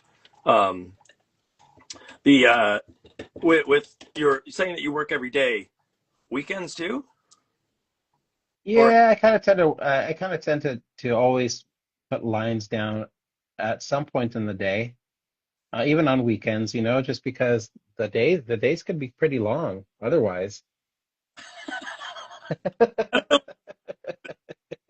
it sounds so depressing in a way. Yeah. I don't And feel. I really enjoy drawing, Yeah, honestly. yeah. And so, you know, uh, I'd rather just do something productive than I guess watch TV or whatever. Or, Is now you're I mean obviously your wife is or your partner is uh, a artist, but what about your son? Is he following in the family footsteps? no, no, he isn't. But boy, he is a creative person, and I also just love how much energy and enthusiasm he has for his life. He's really involved in a lot of different things. Well, he's in the varsity golf team. He's in the program. He's in the ethics bowl. He's doing his first ethics bowl competition February 7th. Wait, He's in the philosophy club, I didn't even. and he's also in the gym. He's a member of his gym. He likes working out. What is the ethics bowl? They take a question, Yeah. and then they dissect the issue of the question, and then they answer it to the best of their ability in a very knowledgeable and understanding way. Do they know the So question ahead of time? they do. They know the question ahead of time, and then they could prepare the answer to the question. Interesting. I've never heard of that, and I'm like, that's such a cool, Yeah, it's like, his first year doing it, and he's got a really great relationship with his English teacher, and the English teacher uh, has really inspired him so much so that he's really gotten into poetry and writing sonnets and taking part in both ethics bowl and philosophy, which are all thanks to the motivation he's received from his English teacher. so wait, he's getting into poetry, etc. Is that because of girls? Possibly. You might be onto something. He got Yeah. really into like odes to people and like He's like standing underneath windows and it's just really bizarre. boombox he carries around with him all the time. Uh, that idea of uh, I mean, the fact that the school has those kind of opportunities is amazing. Like, I don't think we had those kind of odds and ends when I was in Oh school. my God. So by the time I landed at the high school that I ended up graduating from, I had gone to so many different schools that I had kind of given up on on on education, and I was kind of a burned out teenager. Yeah, And yeah, so seeing my son's experience versus the one that I had is I just feel so happy that he's comfortable and confident. yeah. Um, Found his. which Yeah, exactly. That's the same. Like our son got really into D&D over the last couple of years, and like his friend group has become uh, a reliable. Like obviously as an adult, you worry about sort of like you're going through middle school, you're going through high school, whatever it may be. We all went through those eras where it was tough, and seeing a kid go through that is hard to watch sometimes. So when they find their Yeah. community is so good. I'm teaching a picture book class right now, and we were talking about like it's a lot of college age kids, and Hmm. they potentially don't remember what it was like to be a little kid, and hopefully they have a like sibling. But I was trying to get them to sort of pick their brain about like what do you remember back when you were a little kid, and like what were the problems you had and what were the challenges you had going through that. And luckily, as a kidlit author, illustrator, etc., at the age that I was in starting out in the industry, I had a little kid to look at and go like, oh, these are the struggles that they go through. uh, Hmm. and so like seeing some of those struggles still continue is hard, but it's great when they find that source. Does your son know what he wants to be when he grows up? No, not. He hasn't really defined that yet. No definitive answer, which I'm kind of happy about. I always tell, younger students when I used to teach, don't be so quick to define what kind of artist you want to be. Because I don't know, I think you miss out on a lot of wonderful experiences that way? Yeah, discoveries and Yeah, exactly. Like, riding around on your bike with your easel. You don't want to forget that. That's awesome. the I mean, is there just that idea of you know, especially as artists, that idea of limiting yourself. Like if I were to think back to what I thought I was going to do when I got out of school, or what I actually do, um, it's sort of strange to think like, oh, I would be in a very different career or the type of work if I didn't evolve and if I didn't think and move with the world as it revolved around me. I'd be doing a very different type of work and probably not happy uh, Hmm. if I sort of limited or stuck to one thing. I mean, I wanted to be a graphic designer when I got out of school, and I'm sure I'm glad that I didn't become a graphic designer. Um, Yeah. not because there's a problem with graphic design as like an industry, but just I need to be like really silly, and in an industry where like, not that you can't be silly as a graphic designer, but it's I get to draw stupid things on a regular basis. I know. There's nothing better than that. Yeah. What's the dumbest thing you've ever drawn? Dumbest thing I've ever drawn. Oh, probably like a snake with a high heel at the end of their tail. Well, that's almost like it's the adult, sexy version of a the lowly worm. Yeah, exactly. What I mean, I try. I mean, I think you could just open up any one of my books and find a lot of dumb things that I've drawn. You know, and I just love like a lot of the things that I do in my books. They aren't in the rough drafts. You know, Yeah. they all come to me spontaneously once I'm working on the final ink version of the book. I worry And that I just said that it's a sexy worm. Uh, gave away some weird fetish all of a sudden. well, I think a lot of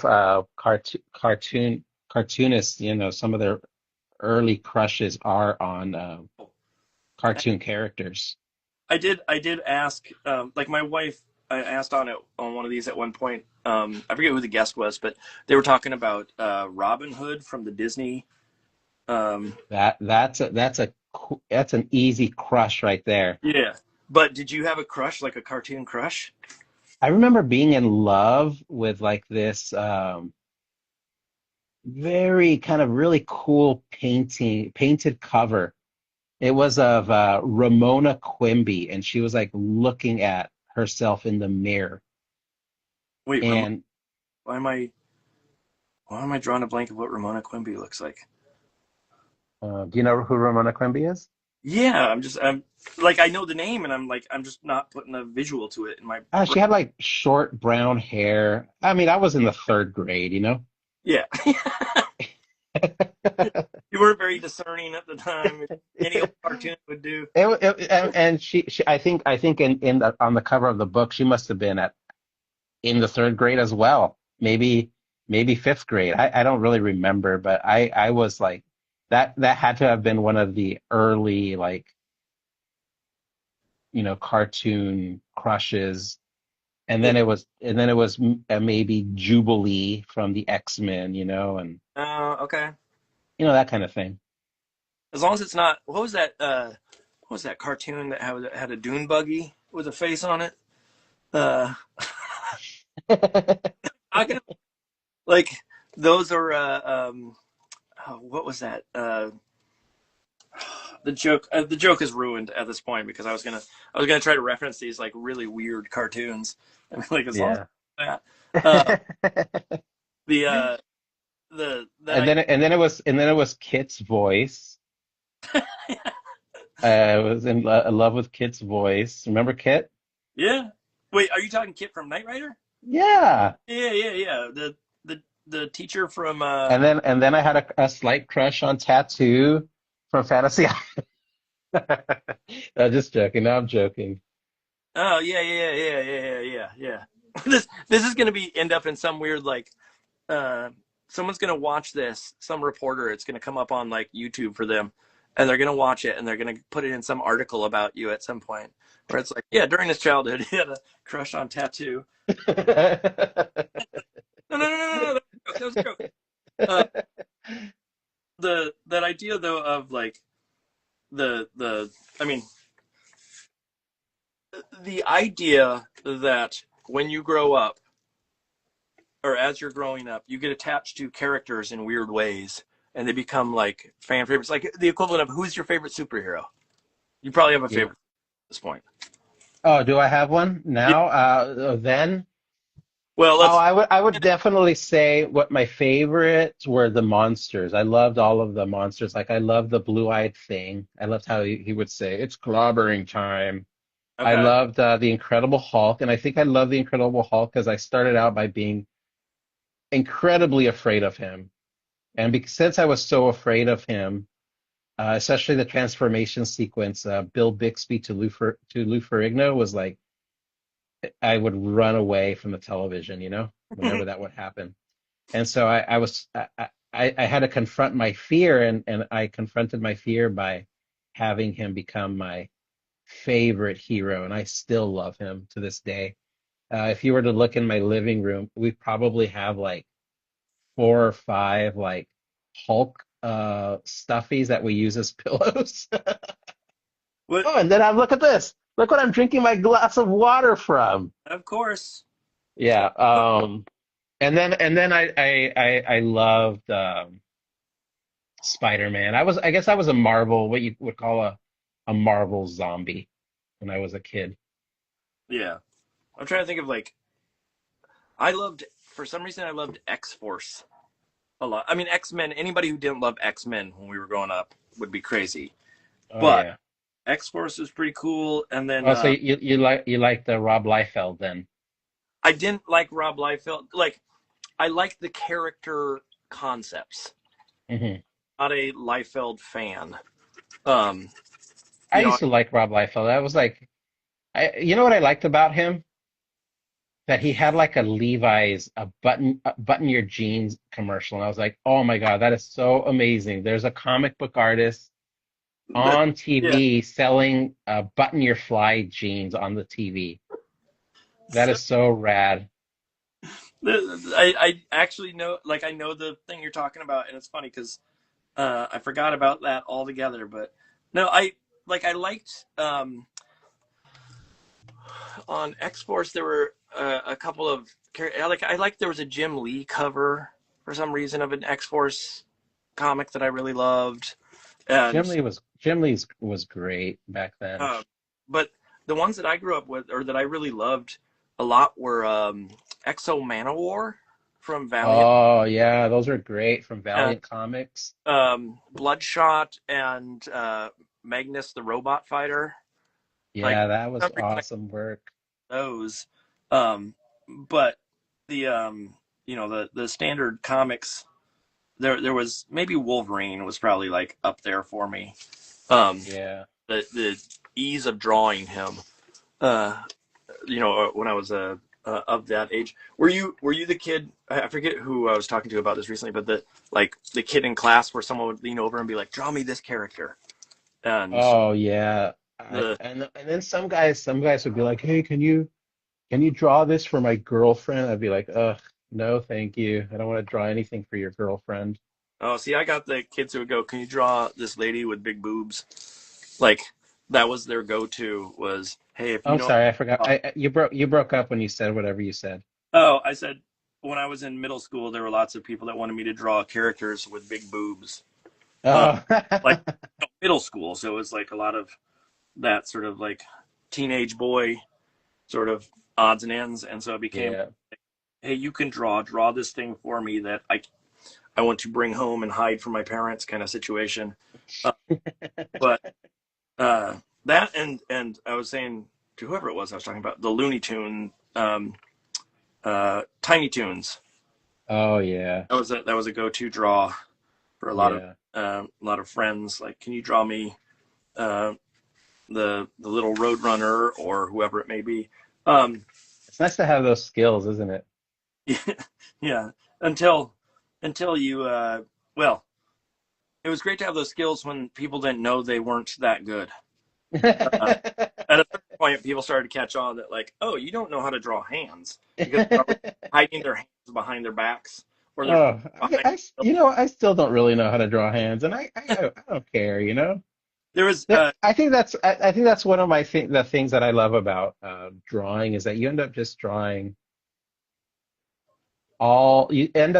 things to avoid drawing all of the things you don't like drawing. yes, yes. I was sharing with the children's book class that I was teaching the other day, School's First Day of School by Adam Rex and Christian Robinson. Hmm. I don't know if you know that one in particular, but Yes. and I was talking about how Adam wrote in something about like, and then they all arrived, and obviously it's like all the kids coming to school for the first day, Yeah. and I was like, he wrote that because he didn't have to draw that. Uh, he, he wrote in a crowd scene because he doesn't have to draw the crowd scene. Oh, I know. His job to do it. Um, but no, it's there are certain things that like yeah I shy away from. So like yeah, crowd scenes. I don't put those in, and I don't put in a lot of like crazy perspective because I'm afraid if I do that, then all of a sudden I have to maintain that throughout. And it's not that I can't do it, but it just becomes an absolute pain to do going forward. Is there? And you have all of these vanishing points, and you have all this string all over, and you get tied up in it, and you're like, never Yeah, again.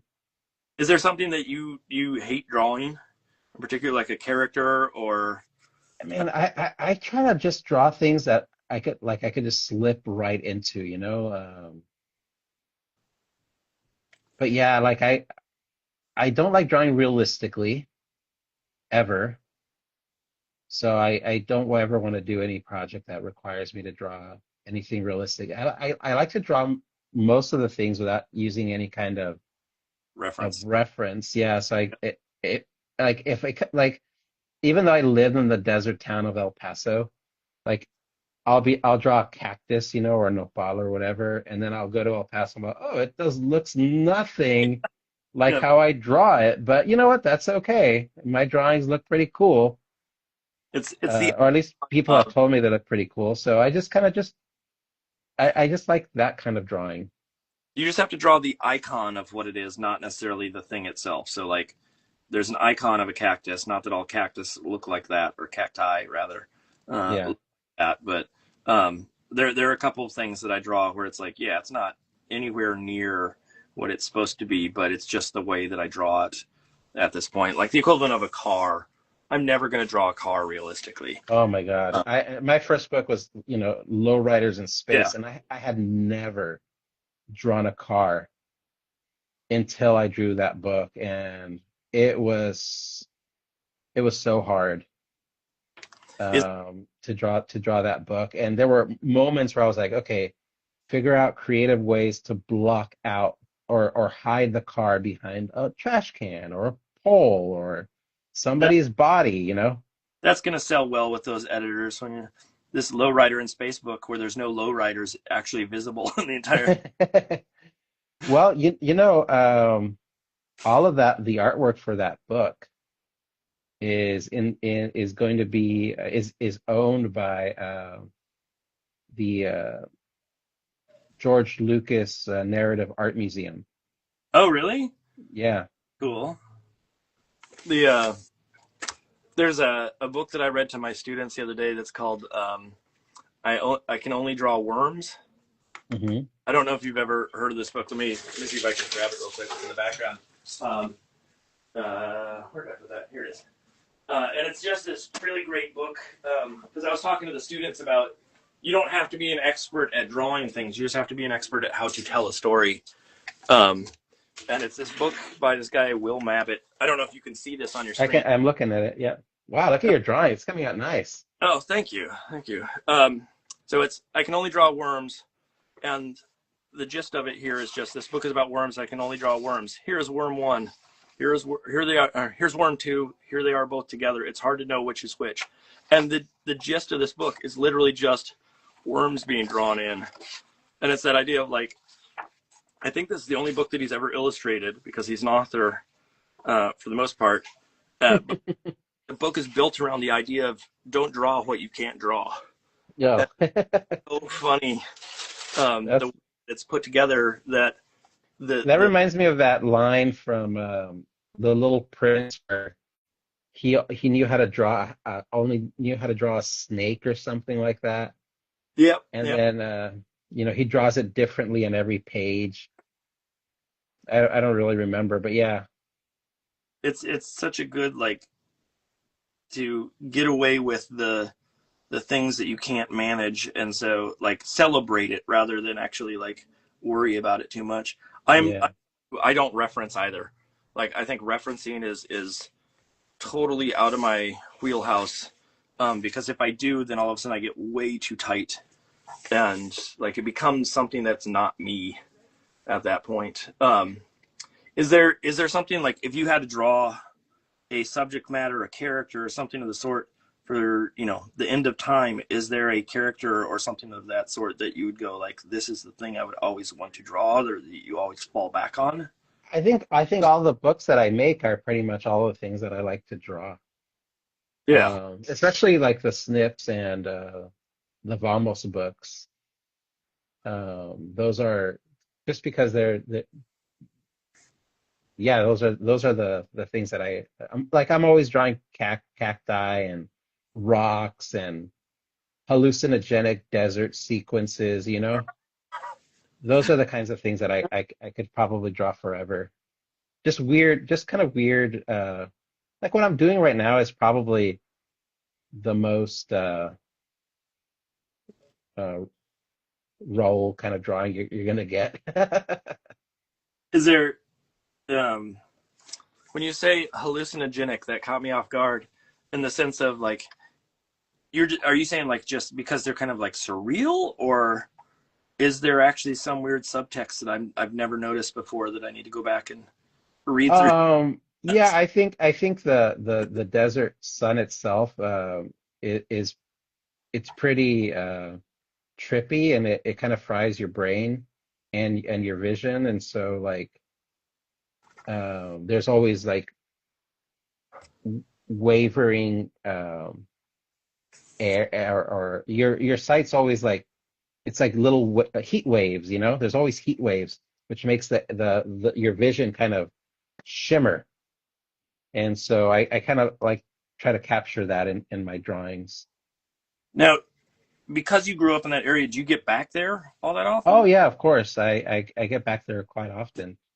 Uh, Two times, 2 to 3 times a year. yeah, family's still there, I assume, right? Yeah, they're still there.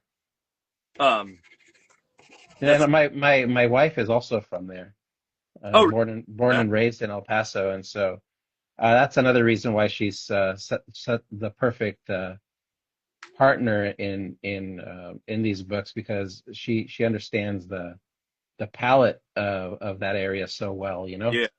I mean, that's the thing. Like, looking at even the siesta book, like the tone, there's this like a little bit of like a sun weathered tone that runs through. Yeah, everything in El Paso is like the sun is so powerful that it gets bleached.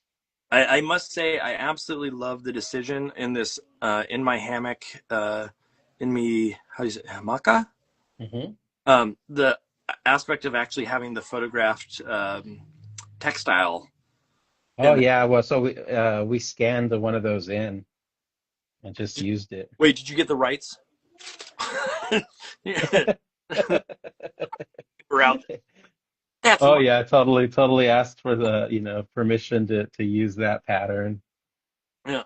Uh, with the work um, that you do, like I know you mentioned earlier that sorry, there's a weird transit. There's no transition to actually what I'm asking here, but just that idea of you work on projects on a regular basis, but do you have constraints that you put around time, or not necessarily effort, but like, oh, I'm only allowed to work on this project for so long before I need to shift gears?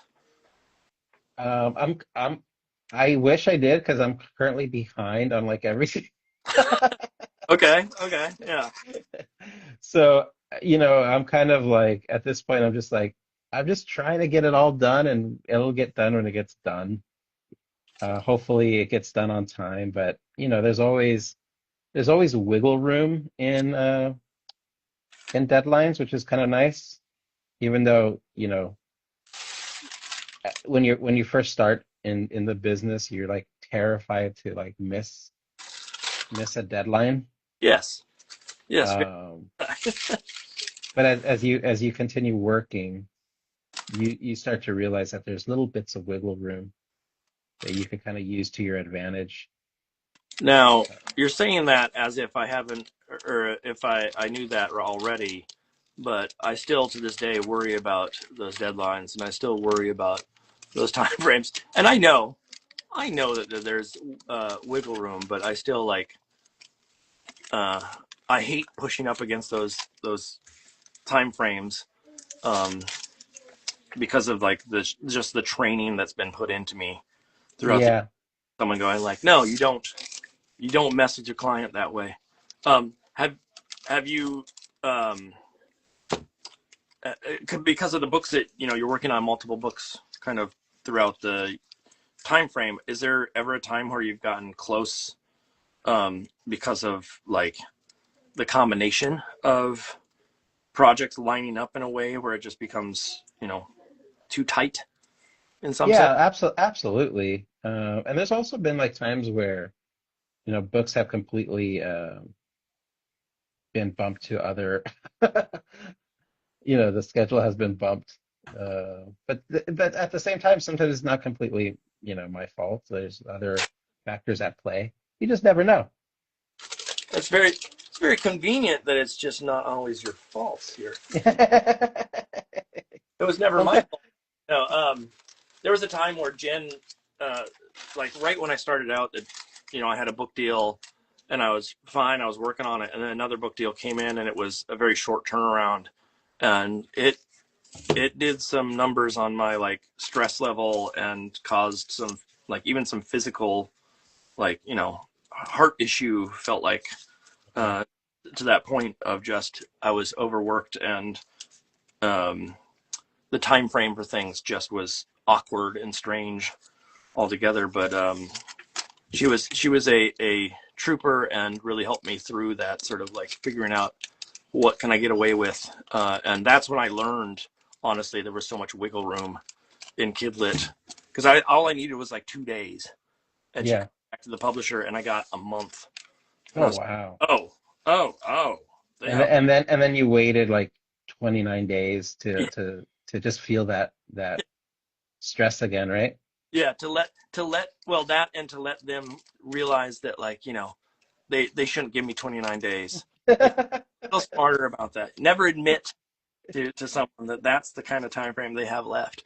Um, is there when you're working when you get down to those deadlines, like do you get to a point in those projects where you start to hit that wall of stress or hit that moment where you know the world feels like it's not gonna favor you?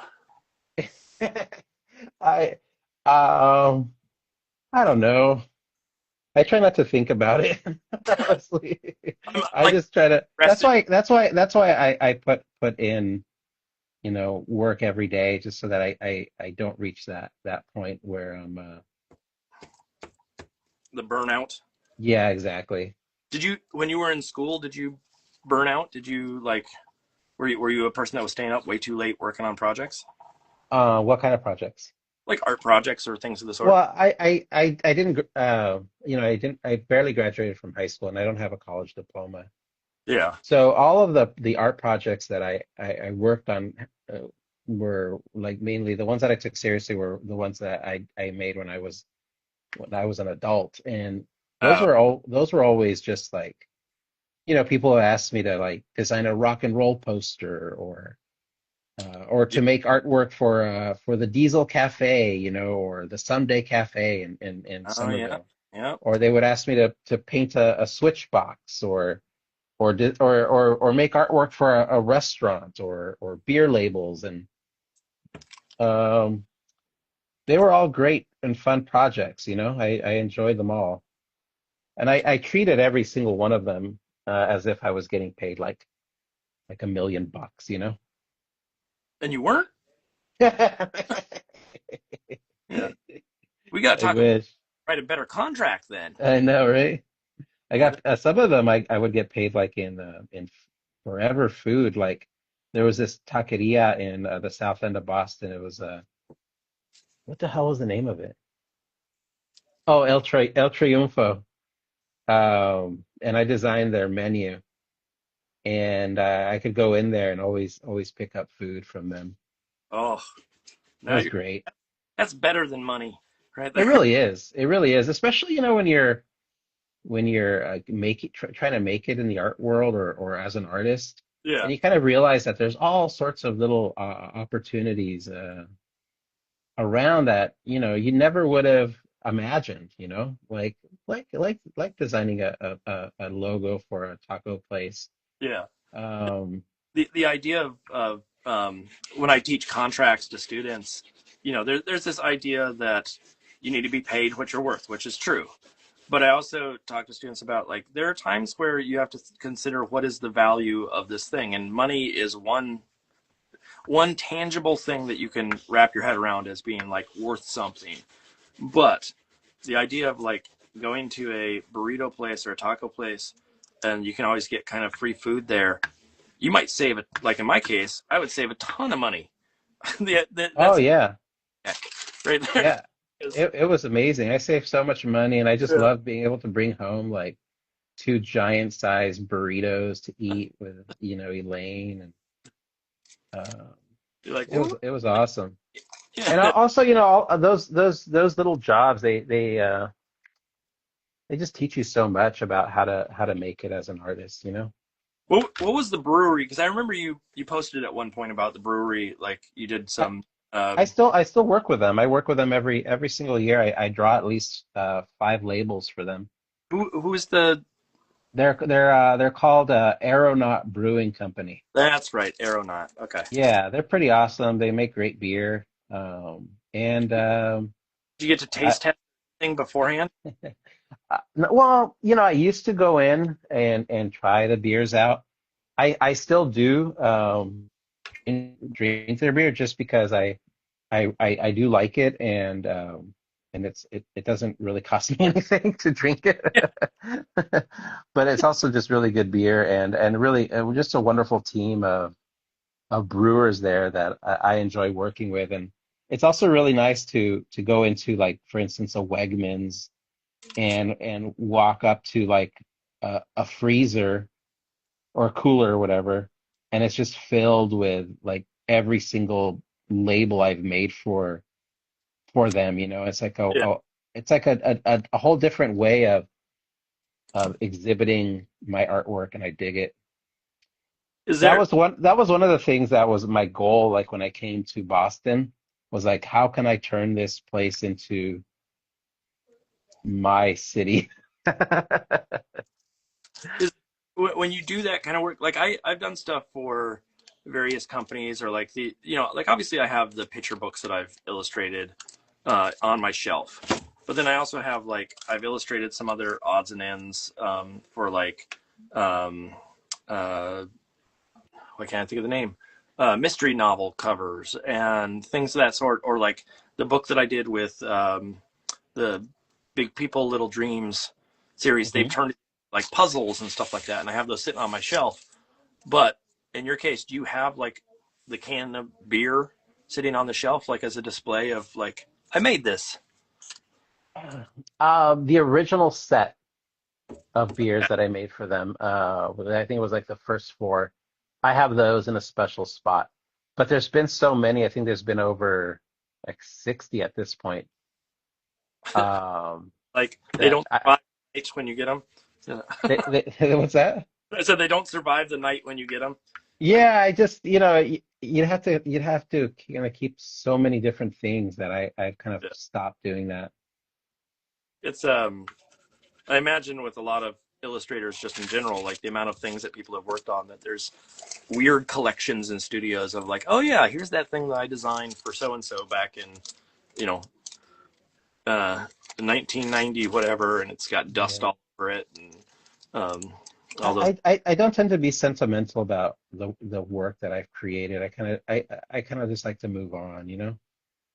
Is there is there any work from the past that you look at and you go like, man, I'm glad I saved that little thing of any sort? Uh, I Really? mean, I have a lot of my work saved. It's like in a boxes upstairs in the attic. Yeah.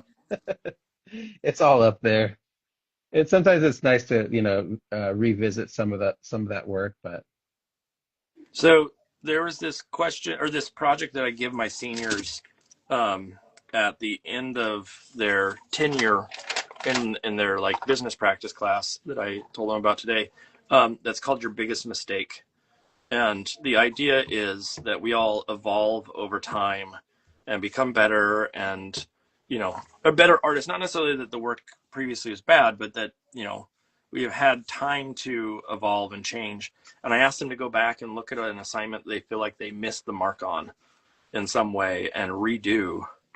Um, and the question for you is, do you have projects that you look back and you go like, oh man, I wish I had another crack at that of some sort, or I wish I Yeah, had an opportunity again? yeah, no, not really. Just because like I said, if it's done, it's done. I've already lived that experience, and I'm always like thinking, even while I'm working on something, I'm always thinking about the next project. I'm like, oh, I can't wait to draw that one, you know? Yeah, yeah, yeah. Uh, um, no, I wouldn't care to revisit any project that I've finished. I Let don't it know. be. Let it be. Yeah, I've seen your I latest, hate it. and you might want to rethink.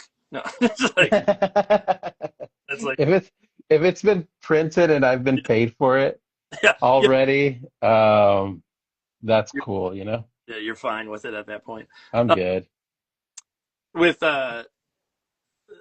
the idea of living up here in the area that you live now, do you have a cohort of people um, that you crit with on a regular basis? I mean, I know obviously there's folks that you meet with and chat with, but do you have like a crit group? Do you have a cohort that is your like sounding board? No, I've never liked I've never enjoyed doing that kind of thing. Really? Yeah, I don't really like to share like my ideas with people until I've kind of already Till they're done. until they're done.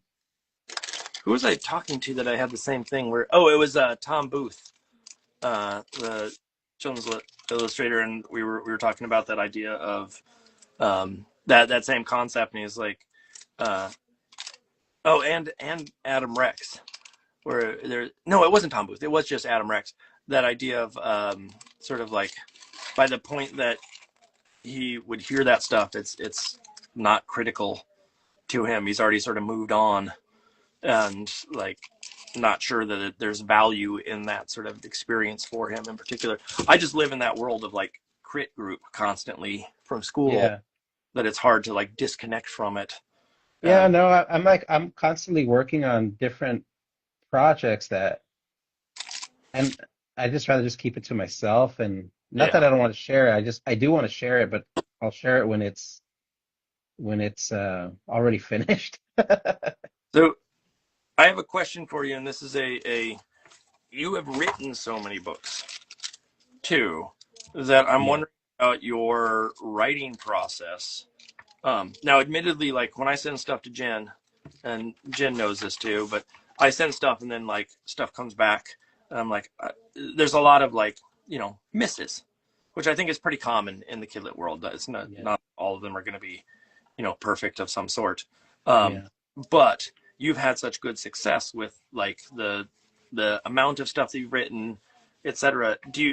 Are you at a point now wherein like you're going directly to editors, or is Jen still weighing in on some of those like the Vamos books? Like, have they already like sort of become their own entity where you don't need the insight in the same way? Yeah, well, with the Vamos books, those, I could discuss those now in-house with my team there, and we could kind of figure out like what series we want to focus on for the year, whether it's another El Toro book or a Vamos book.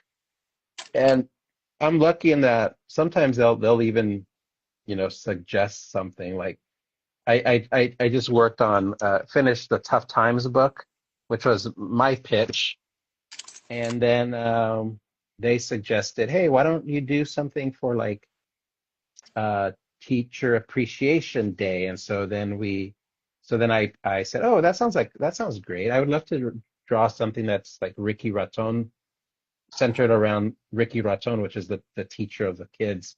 And Yeah. so then I created a thank you coach, um, which comes out I think next year. And So when you say yeah, when you say team there, what do you mean by team? Are you talking editor or art director, or is there like a different combination? I'm not Oh, envisioning. my both my editor, mainly my editor. Okay.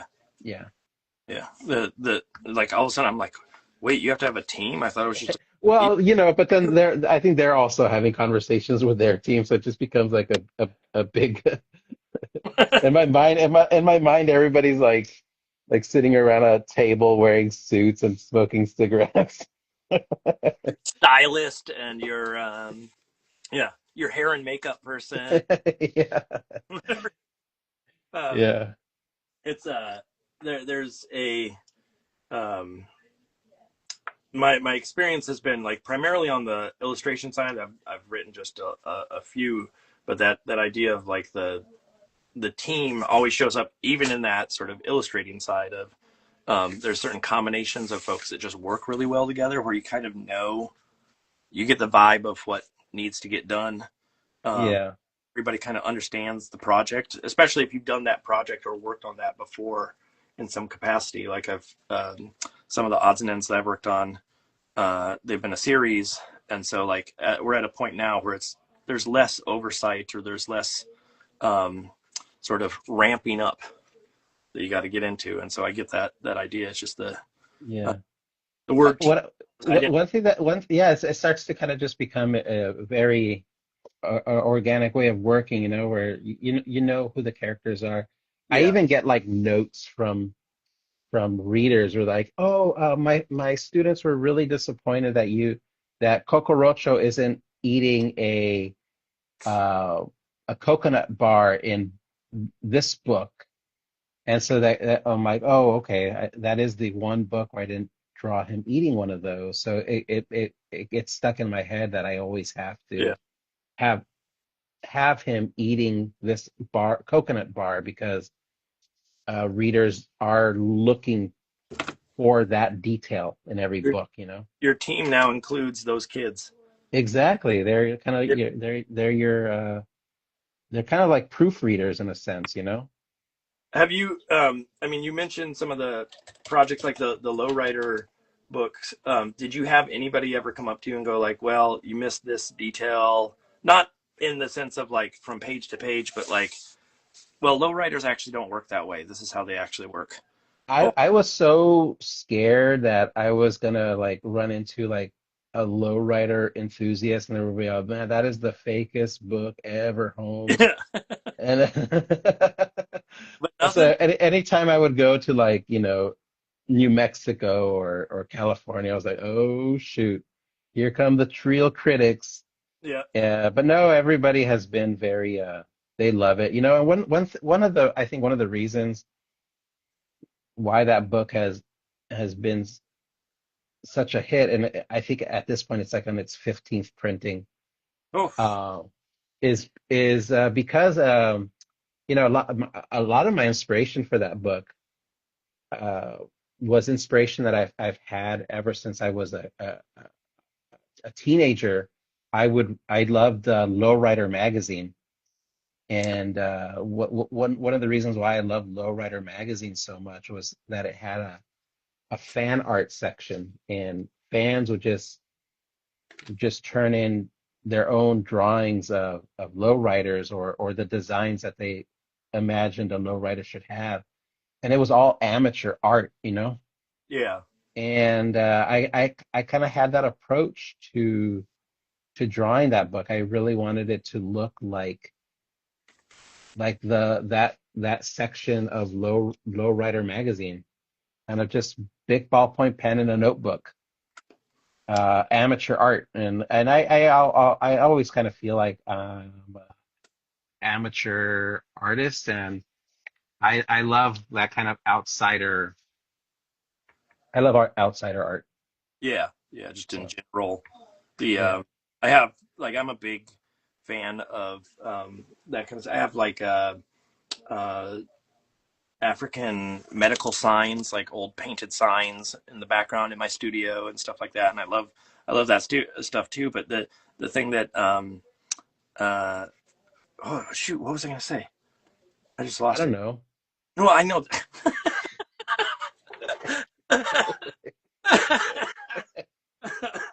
No. Uh, uh, uh, uh, uh, oh, I was gonna say it's the equivalent of like when you talk about the Lowrider magazine. It makes me think back to my era of reading Wizard magazine for Oh comics, yeah. and I like actually I looked in my closet at home in El Paso the other day, and I have issue one, which is a Todd McFarlane drawing of Spider-Man in a wizard outfit. yes, yeah, yeah. I think I had the same one.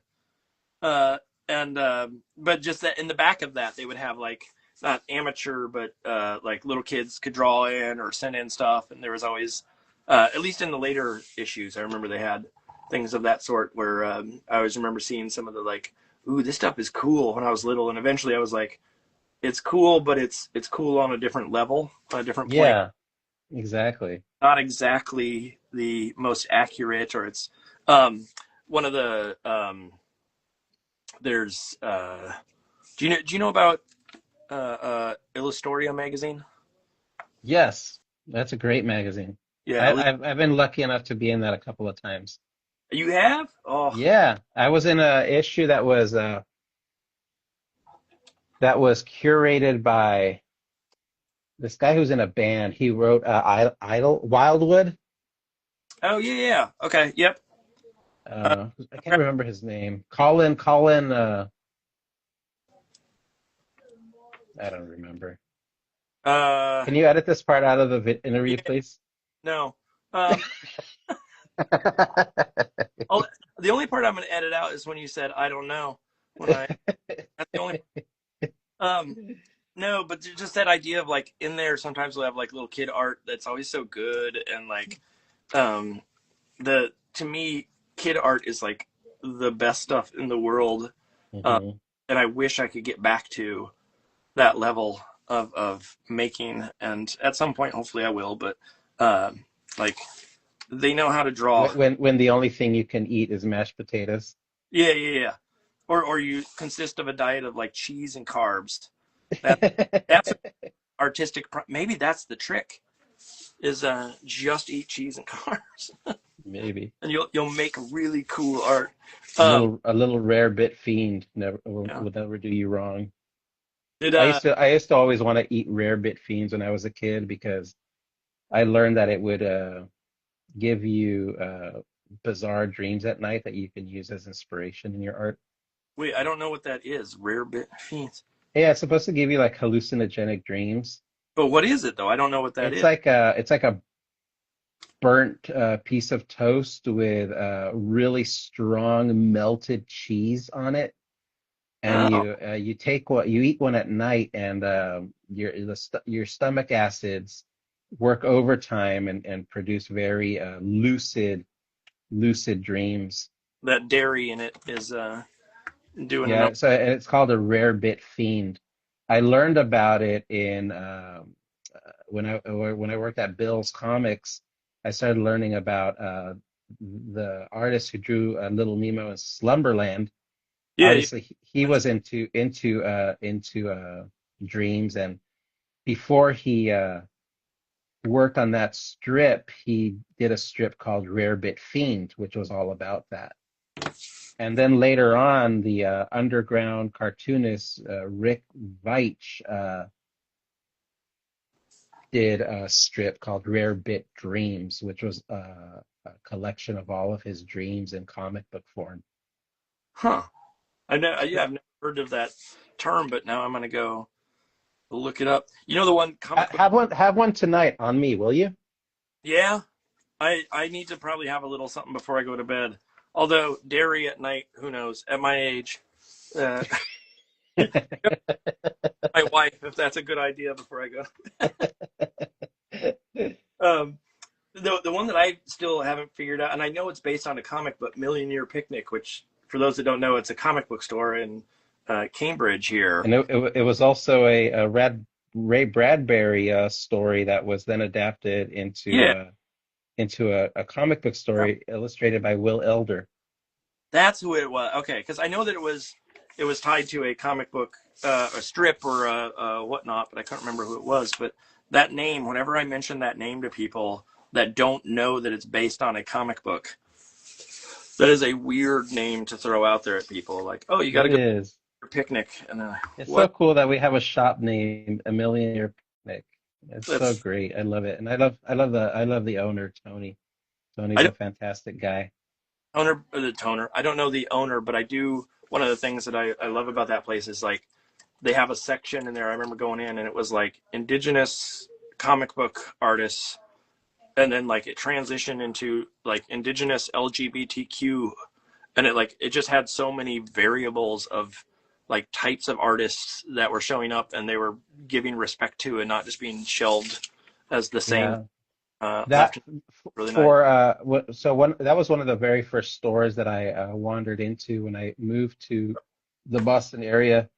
And what I loved about that shop was, and one of the reasons why I got into making zines was they would actually buy your zines directly from you and Yep. hand you some cold hard cash. And they have a wonderful section to this day That's that is devoted to zines. And so a lot of the early cartoonists that sprung from our neck of the woods were inspired by that program at Millionaire Picnic.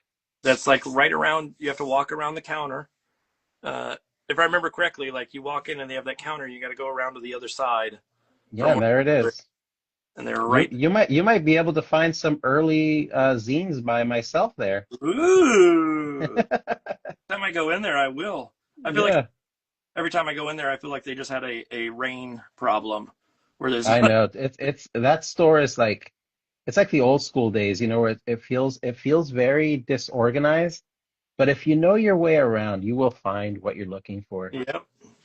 There's so many times that I've bought like little odds and ends throughout the years there that um yeah, if you know what you're looking for, or if you know the kind of thing you're looking for, they just know how to find it for you Oh easily. Do yeah. you have any comics by this type of artist? And they're like, here you go. This is the stuff to find. Um, how often are you out at bookstores for yourself at this point? Oh, Like, I only go to bookstores if they stock my books nowadays. No, just kidding. but I mean, like obviously you go out to events. That's part of the industry. But um, how often are you going to things that like just for the sake of, hey, I want to go out and see what's on the shelves? Do you get a Oh, chance to? all the time. That's why I that Moon and Back store that I Yeah, mentioned. I love going in there just because I do want to see I do love to see art, and I want to see what's happening. And I also just love different bookstores and how they showcase books. Like I love Paper Cuts in Jamaica Plain. I think that's such a beautiful bookstore. You always wander in there and you end up seeing books. Here I am thinking I've seen everything under the sun, and I walk in and I always see something completely new, or displayed in such a way that it makes me want to pick up the title when before I had just kind of ignored or passed right over it. yeah, So I love to visit different shops. I think it's also just like a good idea i- to wander into bookstores, being an artist, just to imagine how your work is going to look on those shelves. I Um, keep I keep telling people that want to get into the industry in general to like just go to a bookstore and spend time talking to the owner about like why do they pick the books that they do, and what is there a reason why they put stuff on the shelf a certain way, um, so you can learn like that it's not just an arbitrary decision of we're going to put this one facing out just because it's there, but there's a decision of like how things are sold, because that can make a difference on how you mhm. work or what is important to you when you're making. Um, and so that idea of like learning the ins and outs of a bookstore is a very good practice for a lot of Yeah, folks. now that there are no longer video stores, or really music Mm, shops anymore, that would be my next dream job if I was in my 20s. Would just be to own a would be bookstore. or just to work, no, to work in a bookstore. I saw a thing, and I don't know if it's real or not. and if it is, I don't understand how it operates, but a place in Scotland where you can go work and stay in a bookstore. It's like Airbnb, but you actually get to run the bookstore that's on the first floor and stay at night. And so, like, for those that dream about owning a bookstore ever in their life, you can go do it for a week. Wow. But I don't understand So, how they stock and like make sure people aren't walking off with things and whatnot. But it's a cool idea, I think, because although you would end up buying everything in the end. I know, like when you get invited to do a signing at a bookstore and you end up like Oh, buying a bunch of books and you're like, oh, I just made absolutely no money. yeah, yeah. I sold 3 of my books. People came and bought them, but I just bought 20 other books that I don't necessarily need. Uh, I mean, hopefully you're at a point where you're not selling your stock, that it's the the bookstore, so it's not like you're making money off of each individual one right then and there. But still, that idea of walking out of a bookstore, I'd never walk out of a bookstore empty-handed. I uh, know. Point in life, Dangerous. um, especially because you can write them off on taxes. That's the that's the ultimate right there. That's Uh, what they say. No, just kidding. I know. yeah. I know you can do that. Wait, you don't? I think so when I got that, those Hollywood deals, those that I had going for a while before it Yeah. all came crashing down around me. I was even told, no, you could write off all of your different streaming services. I'm all, yeah, baby. Yeah, no, you can do that. You can write off the airplane tickets. You can write off. I mean, I'm assuming they were flying you out to talk to them versus you having to pay that. Yeah. Oh, yeah, it was great. No, anything that's story related that is now if the IRS is watching, no, you can't. What are you talking about? Yeah, don't listen in on this interview. Yeah, that's all So fake. this is what I've drawn so far. Here, give me 1 second. I'm gonna look up. I just have to get this white paint down while I'm have this brush here. Look I at that. might I might put like a title over it like they would do in the old chat books. I'm not sure what I'm gonna name this one yet. But I love the grid. I love the burnt. You could yeah, actually kind of burn burn it twice, couldn't you, and get like an actual grid? I Uh, will, I tried to do that because I showed it to Elaine, and she was like, "Oh, now you should actually do the other grid." And so I'm like, "Oh, that's a great idea." So then I tried to flip it in the oven, but by mm, that point the coffee had already evaporated, so I wasn't able to get that. But I think you're onto something. I think I might restain this. yeah, I was gonna say just run another pass of coffee on it. It might darken Yeah, it much, but still, um, that might like, look cool, right? yeah, I do like it a lot.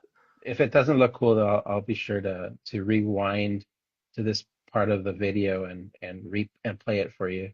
I wonder if there's a way to like actually mask it off too in a weird way, where like if you know where the character is going to be, so you can like control a Yeah, little. there probably Uh, is, right? There's probably a way to do that. There's got to be a way. Just I mean, basically, just not put coffee on a certain I wonder section. if I could put just like a mat over the main character. Yeah, or a even like a little silicone base, like cut out a little silicone piece that's the same shape as the character, so it's not burning in that one section. There's some way to play with it. I dig the idea of the burnt paper. I didn't even know that was a thing to get that tone. Um, Yeah, well, it was a way to speed up the drawing process because I did it like an hour or 30 minutes before hopping online. yeah. So Wait, did you know that it was going to leave those grid lines then? I did, yeah. No, yes and no. I wasn't sure how pronounced they would be. So No, I think it's cool. There's like the idea of making your own patterns out of metal and putting them down on a cookie sheet so it burns in a like the ability to control it. There's an irregularity to it and a real sort of like tone that comes out of it that you probably would have a hard time doing otherwise. But just that idea of like how much control can you have over the pattern or like obviously if you have I'm assuming that's the grill that's in or the rack that's in the actual oven itself, but like can you make your own racks to put in there that would change the pattern and add some sort of flair to it in an interesting way? I'm sure you could. It'd be like a getting branded, right? Yeah, it's cool. So Waffle iron is going to be my next sheet of paper. yeah, your art materials all of a sudden change real quick. Now you can't write off a waffle maker on your taxes, sir. But you're oh yeah, wait a minute. Wait until you see this. Rub it back in their faces. Just all these weird like cooking utensils that show up there. Um, the uh, the the idea of um, your caricature too. I think one of the things that I'm dealing with students right now is like how do they brand themselves. I mean, we literally are like in the first few days of the class, but we're talking about branding and sort of how do they package themselves up for the world that's out there. And you do have such a like distinct um, uh, like vibe to your work that it. I don't think I would look at anything that you do and go like, that's someone else at this point. And one of the questions that comes from that is sort of like, how did you find the aesthetic that you work? I mean, obviously, some of it's probably um, naturally evolved over time, but was there a process? Was there a method to the madness that got you to the point where you're making the work that you are? I mean, that's a hard question to answer just because it happens over the course of many hundreds of hours of drawing. Yeah, But it's absolutely like what I'm drawing now, for instance, the DNA of my experiences. I love like old cartoons. So here you have like Popeye, Nancy, Fred Flintstone, Crazy Cat. You have it in the compositional style of Posada, Prince. Um, he's dressed like an old Mexican actor, like a Cantinflas, and so it's all of these different things that are combined. It's from all of my different interests in cartooning and in art. it's got the like rich history that is you embedded in it, Exactly, and I think whether you that's want there that's or really not. the only way to kind of land upon your own style is your personal research in art and in life. Did you ever go through eras though that you were doing a different style because you were maybe not true to yourself at any point, or do you think? Probably like when I was probably, but I don't really think about that time because it's so long ago now that I don't really remember. Well, especially if you didn't go to like college, like an art college in particular. Like one of the challenges right now that I was talking with students about, or like that I went through, was all the work that I did at a certain point looked like an assignment and Oh felt yeah. tailored to a specific teacher in a way, and that's not necessarily the best way to be working or making your work is, bending it to meet someone else's need. And so that idea that you're, you were self-taught, etc., that you were making work that was more akin to sort of what you wanted to do right from the start, and not tailoring it towards someone else's need. Let's put it that way. Um, Yeah. is there? Have you taken any classes at any point with? I mean, When I was yeah, I have. I took this art class once with this amazing artist named Ann James Macy in El Paso, Texas. okay. And she did these very realistic drawings with Prismacolor pencils, and that was like her medium of choice was Prismacolor. Yeah. Man, her class was crazy. Like she is the kind of artist that would work on one drawing for like 3 years. Yeah. I don't I under. was I was like, what the hell? That's just nuts. I mean, don't you want to jump to another idea? Do you know the kid illustrator Marty Kelly? He I lives. don't know. He's on the North Shore here with folks. He's in the crit group that I'm in. And he brought in these watercolors. He sort of shifted gears a little bit recently to just doing watercolors for himself. And he showed us one, and it's like photorealism. It's beautiful. And he said, like, each one of these, he puts in like 500, 600 hours on each one. And I'm like, I don't think I could do that. Like, I just don't think I could put that kind of time into a single piece and be happy with myself in the end. I'd be pulling Yeah. out. Um, I mean, on the other end, something like a graphic novel, like, yes, you get to do new panels all the time, but just the repetition would drive me nuts. Um, Yeah. is there the idea of the graphic novel? Is there a point in which in working on it, that it becomes laborious in any way? Oh, yeah, it does. Like there are moments like, it just doesn't end. That's the thing with the graphic novels. Like with a picture book, you can always see the finish line. Yeah, yeah, Like I'm 15 pages into this Vamos book, and I'm like, oh, I'm practically halfway there. yep. That's pretty awesome. Like if 15 pages Into a in a graphic graphic novel, you have not art. even begun to dig. That's the kind of thing where I think I would struggle heartily with it. Yeah. That just there's a threshold even on a picture book that, yeah, I get to a point where I'm like, not only can I see the end in sight, but I'm like counting down the pages, the days, the hours, whatever it may be, till I get to that moment. Uh, Yeah.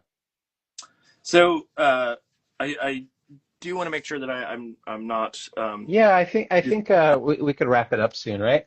yeah, I'm gonna finish this guy out for the rest of the night, but you're happy, or I'm happy for you to hop off whenever you are comfortable. There's no need. Okay.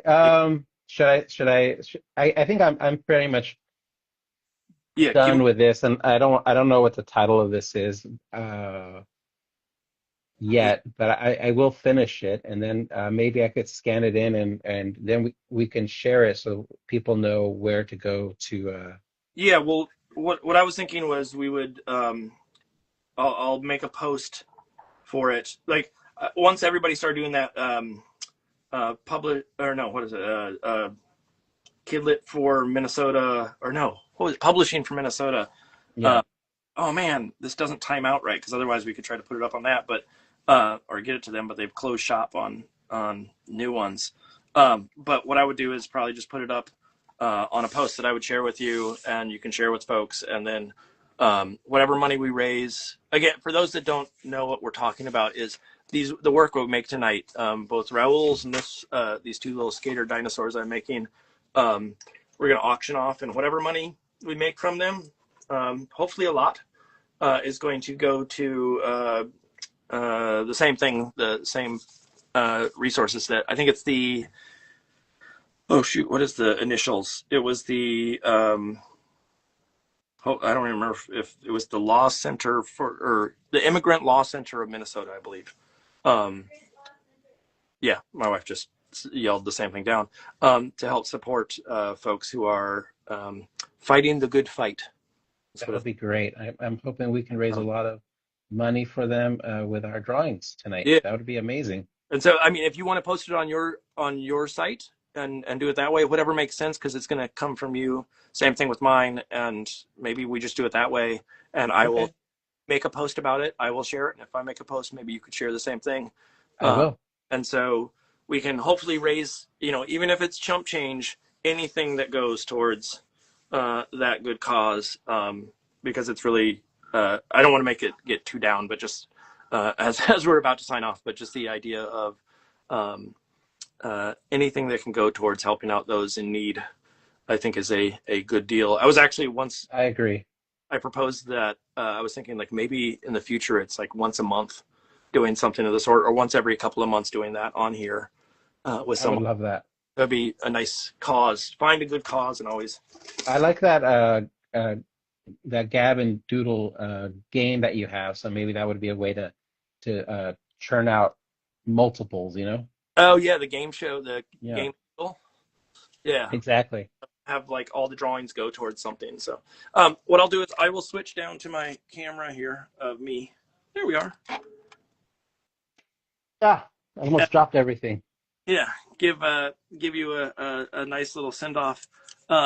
Again, I huge fan. I'm honored to know you and to have like seen your work and experience the evolution through friends, and like we run in the same circle basically. Uh, Exactly. it's lovely that um, all the support that you give to the community, and specifically the support that you give to kids, and for those that that Vamos and Snips and whatnot connect with. Well, Uh, thank you so much. It's also wonderful to have known you all of these years, and it's great to be on your show tonight. Officially on the show. Yeah, that was fun. And hopefully it was just a conversation and whatnot. If you ever want to come back, you give us a holler, and we'll have you on. Well, But I just see Mrs. Hoffy saying Raul should come on Game and Doodle. I would love that. you would ace Game and Doodle, because she does the thing where it's like drawing characters from cartoons from years ago. You know, I forget what the one was that she wanted us to draw. That was a Looney Tunes Witch Hazel. The witch. Oh, yeah, I would don't know even know if I could remember how to draw witch hazel. Okay, so maybe you won't do as well as I thought. But she has this list that she pulls from, and like I don't remember anything. Like when she says Popeye, like I know he has a big chin. I know he has Yeah. big forearms. Outside of that, I don't remember it. But So yeah, I have a character in the Snips. This character here, Fleelix, yep, the dog. Fleelix the dog changes in every single book. Every time that character becomes public domain, I yeah. add that detail to Felix. So while I was Oh, drawing this book, that he started out as Felix the cat, but then as I was drawing this book, Steamboat yeah. Willie became public domain. So there's a panel in this book where his uncle Steamboat Willie sends him The his short. shorts and shoes and I, gloves. you were gonna reference Popeye's. What was the dog on Popeye? Jeep, Yeah, yeah. Jeep, yeah. Has that same sort of like it's some Well, because in the third book, Popeye became public domain. So in the third book, Felix has Tintin's hair because became public domain, and Popeye's forearms. So he's kind of morphing in every single book. yeah, the you got to get Winnie the Pooh in there because Is that's he pub? Is Oh, Winnie's public domain now, right? They made that crazy horror movie. yep. That's all. Yeah, You gotta look at the horror movies and whatever they are. That's what you yeah. look for. So again, Well, this has been lovely. I thank you so much for taking the night, and please send a loving regards for your wife's work as well, thank and you. her. You know, the books would not be anything without her in this situation either. I So know. I um, know. she's the real workhorse in it all. You It do the job, really is. figure it all out. She really is. Uh, I'm so just like, here you go. yeah, yeah. It's what it means. It's some black drawing, some line work. You manage it. Uh, but again, like I said, real honor to have had you on, and hopefully those who are watching here or on YouTube, maybe we can raise a little money for a good cause. So, Thank you so much. all right, have a good night. Bye bye. All right, talk to you later. Bye. All right. Oh, you get to see my ceiling. Don't do that. Uh, oh yeah. So next week, Bridget Barriger is going to be on. I need to make the next month ad just so everybody knows. I'm going to do that this weekend and get that out there this weekend. But I'm going to finish these again. If you like these of any sort, we're just going to do an auction, whatever money we can raise. We'll set a time frame. I need to talk to Raúl about that in particular, like what's the cutoff. Maybe we'll give it a couple of weeks or something like that, and whoever has the highest bid, they need to show or proof that they have donated to the good cause, and then the artwork comes their way. But I'm going to have two of them. So if you like both of them or you like one of them, they will be available. In the meantime, I'm going to continue this on. This is the skater doing a trick in the air. And so I need to continue this on until I get this done tonight. So I'm going to flip my camera back down. That's not how an auction works. What? That's not how an auction works. That sounds like a raffle you're talking about. That sounds like a raffle. Oh, they're yelling at me. That's not how an auction works. We'll figure it out. People bid. Yeah, that's what I meant. You said they need to donate. And No. then No. Oh, okay. So I'm having a fight with the production crew upstairs. I meant whoever has the highest bid shows us proof that they have donated to that cause, or they could pay us and then we donate, whatever. Either way, we will figure that out as we get down to it. But I'm going to flip this down and keep working. I got yelled at by my production crew, and they're a real pain sometimes. All right, let me switch camera back down. I'll keep working. I have until 10 o'clock till I'm done, but I just have this guy to finish. I'm going to do the same thing. So they will be a pair. They will go with each other. So they're, same palette, etc.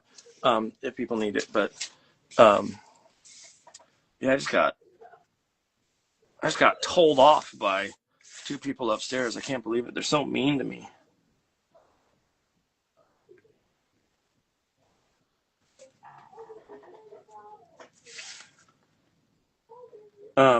So those that are watching, again, if you have not had a chance to go look at Raúl's work, go look at Raúl's work. Raúl the Third. I should have asked him about that. Obviously he's the third, so that's pretty easy to understand. But the branding of Raúl the Third is an interesting sort of play, just because he's introduced that as his brand, and so some people don't even know his real last name. And he has one, and I won't tell you what it is because that's up to him to tell you.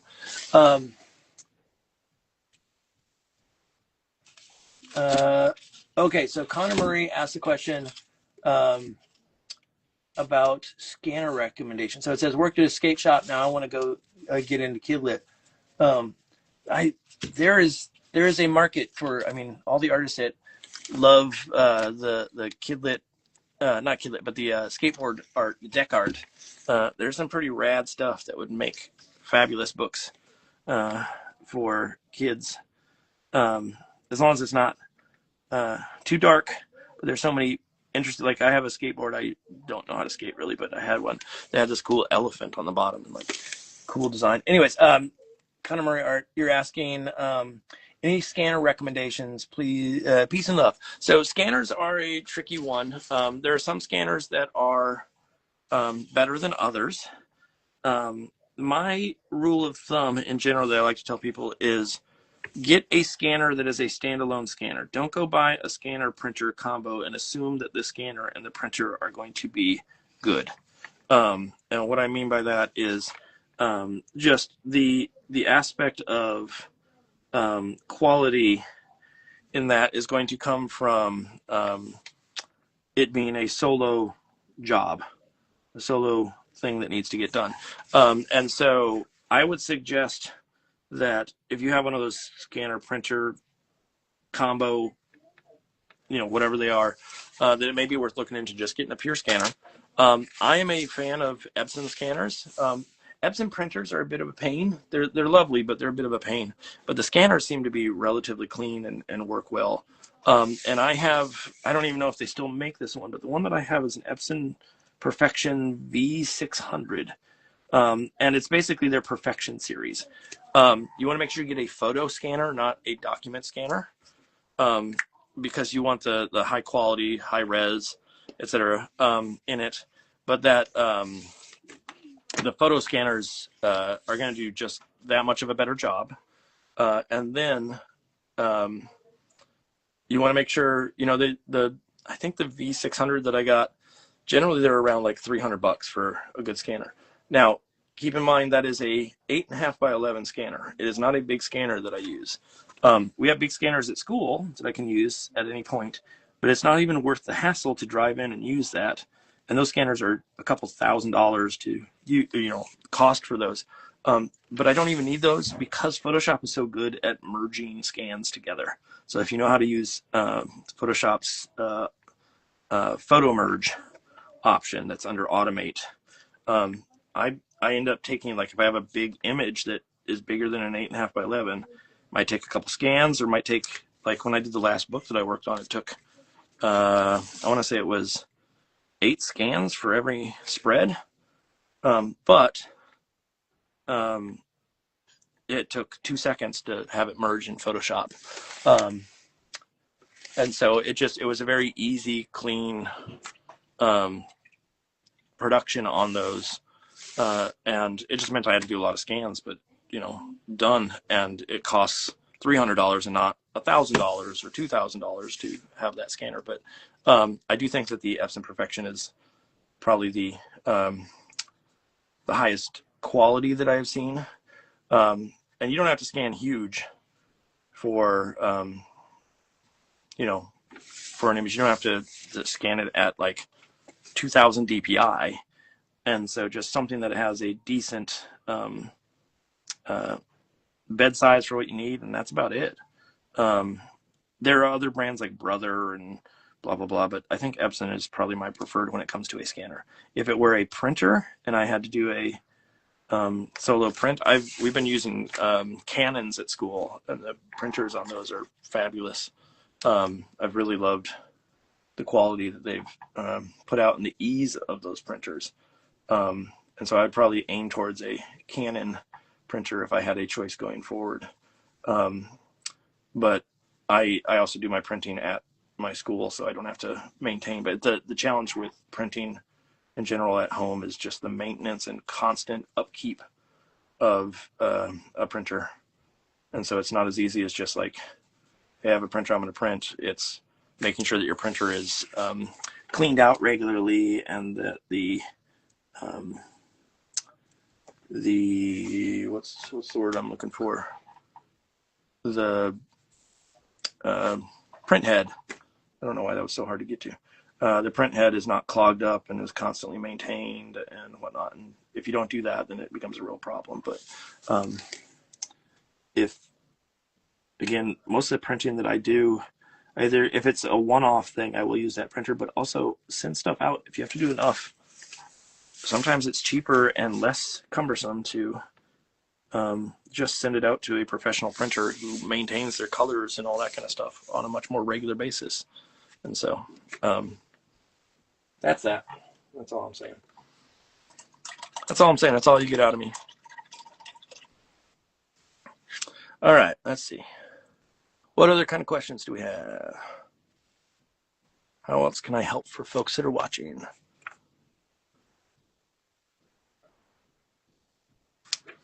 Let's try and look and see if I match some of this. What do I got to do to match? I got to put in some stripes.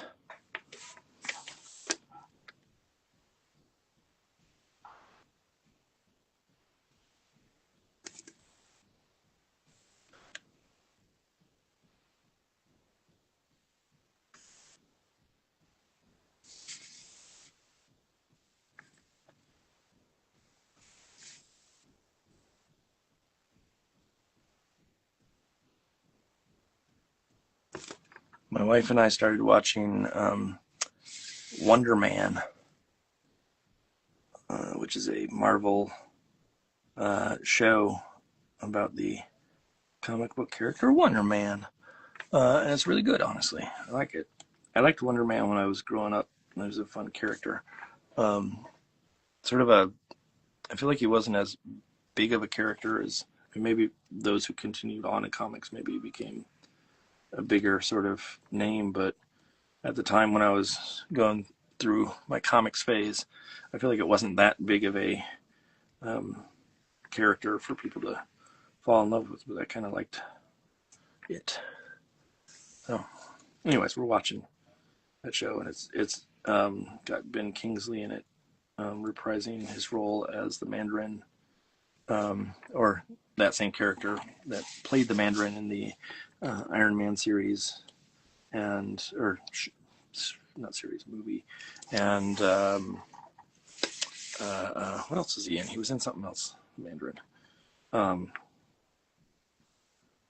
Anyways, but fun. Worth watching if you need something to watch. So what I gotta do here, I wanna get these stripes in.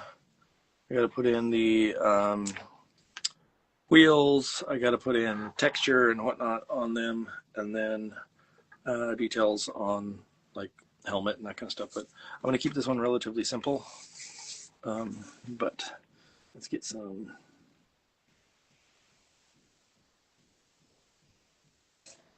pink stripes in here. I made these images so they are in proportion to an 8.5 by, or no, an 8 by 10. So roughly these should fit in a 11 by 14 frame with a little, mat or things of the sort for people that want them. But or you can go up to the next size, but they're in that proportion, so they should hold up nicely long term.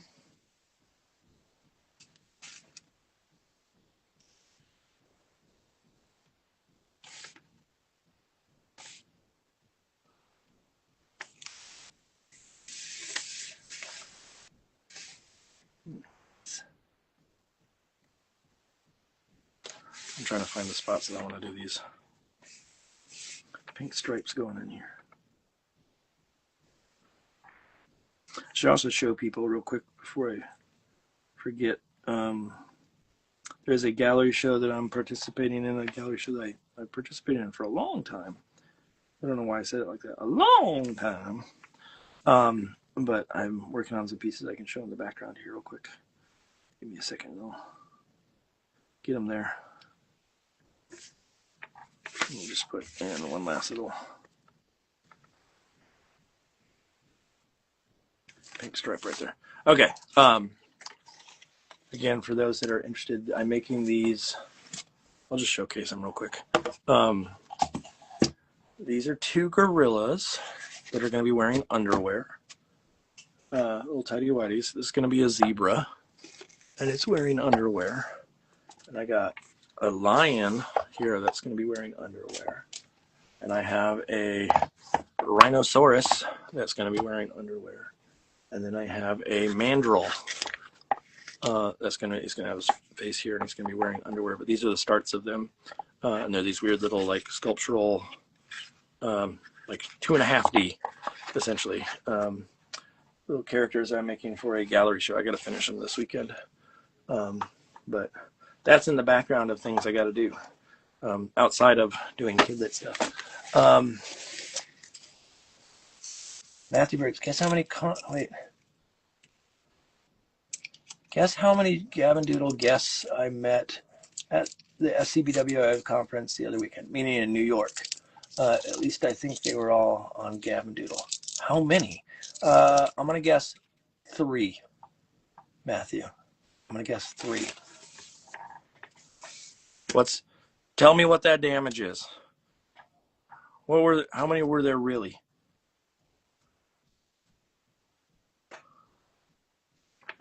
This is going to be news to me. How many were there? This one had one there, and then it had one here. It was 3. Who were the folks that you saw?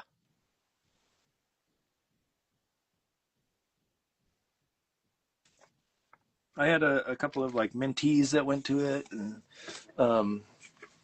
one of them sounds like they may be getting a agent, which would be lovely, and hopefully a good agent too, like someone that there are probably more. I don't really meet enough people there. Yeah, there might be more. It's one of those things where like you have to be close enough to New York, and you also have to have the money to go, potentially, and you also have to have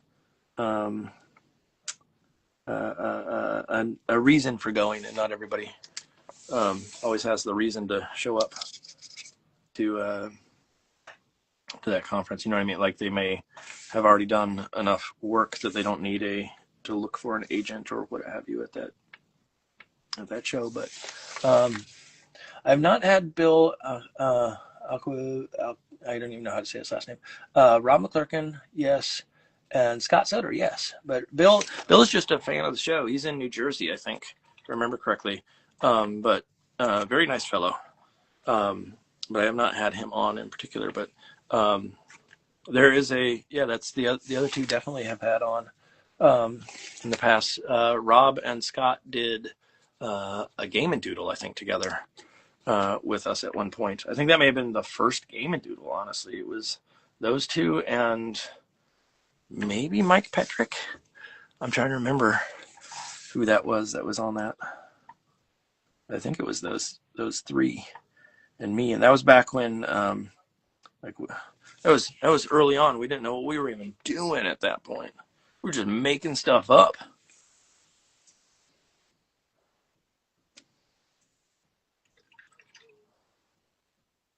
We didn't have the slightest as to how everything works in the world.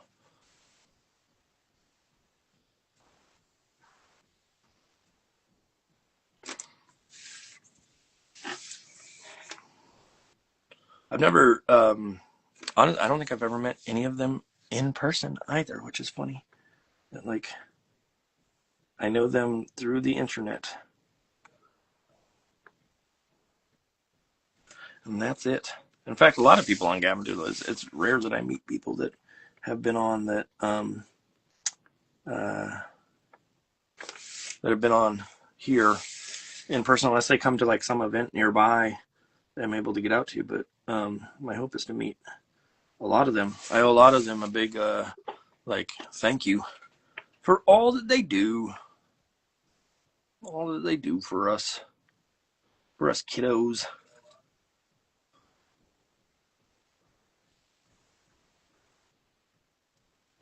Okay, let's see. I'm gonna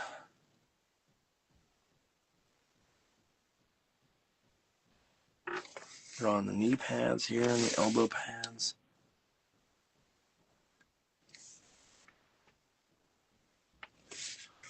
This is get the details in there. I'm trying to make sure that I don't get paint on things because I'm trying to maintain the white of the page as much as possible in a situation like this. And then I also want to darken up a little bit behind this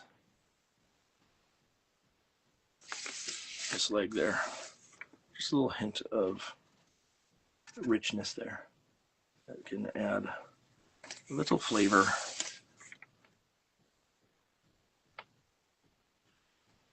And then same thing with something like this.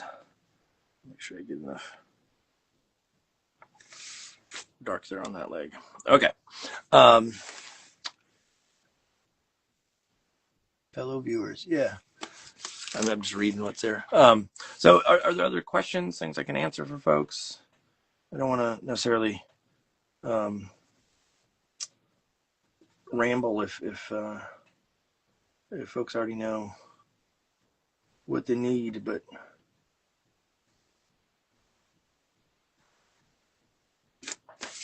let's see, I'm going to put in some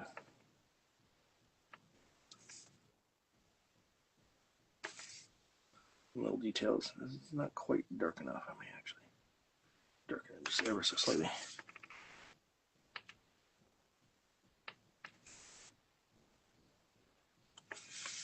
Put it in there like that. Little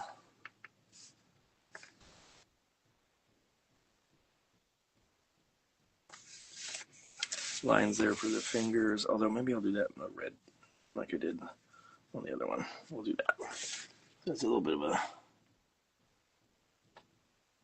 red line and a red toenail and a red line and then a red. Ooh, that came out not red. Let's try that again.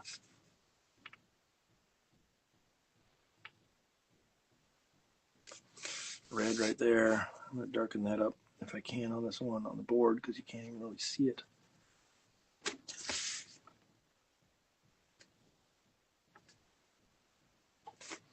There we go. And in fact, this one had that same issue. Let me just darken up that.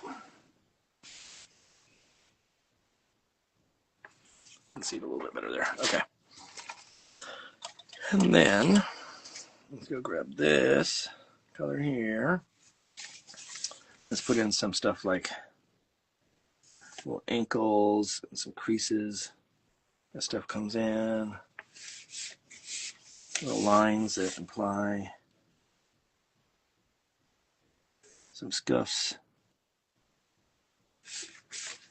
Little lines that imply sort of the crease in the ankle here.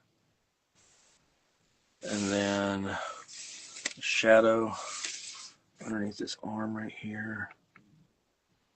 Oh, my tummy just made a funny noise. Going blurp. A little shadow underneath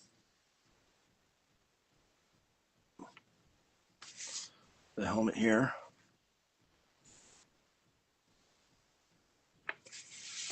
Make sure I darken up that little bit right there. Just thin out a little bit here again. Little lines there, a couple on this wrist.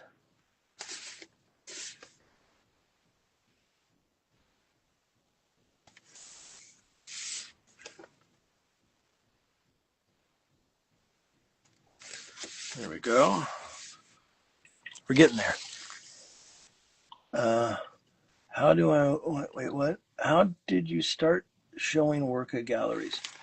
Good question. So before I even really was illustrating for books, I sort of had an interest in gallery work.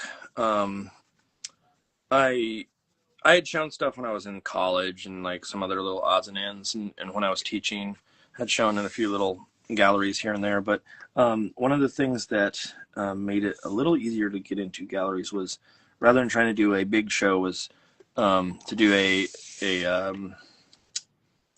group shows. So I do a lot of group show work for the most part.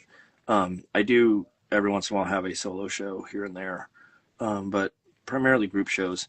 And in doing those group shows,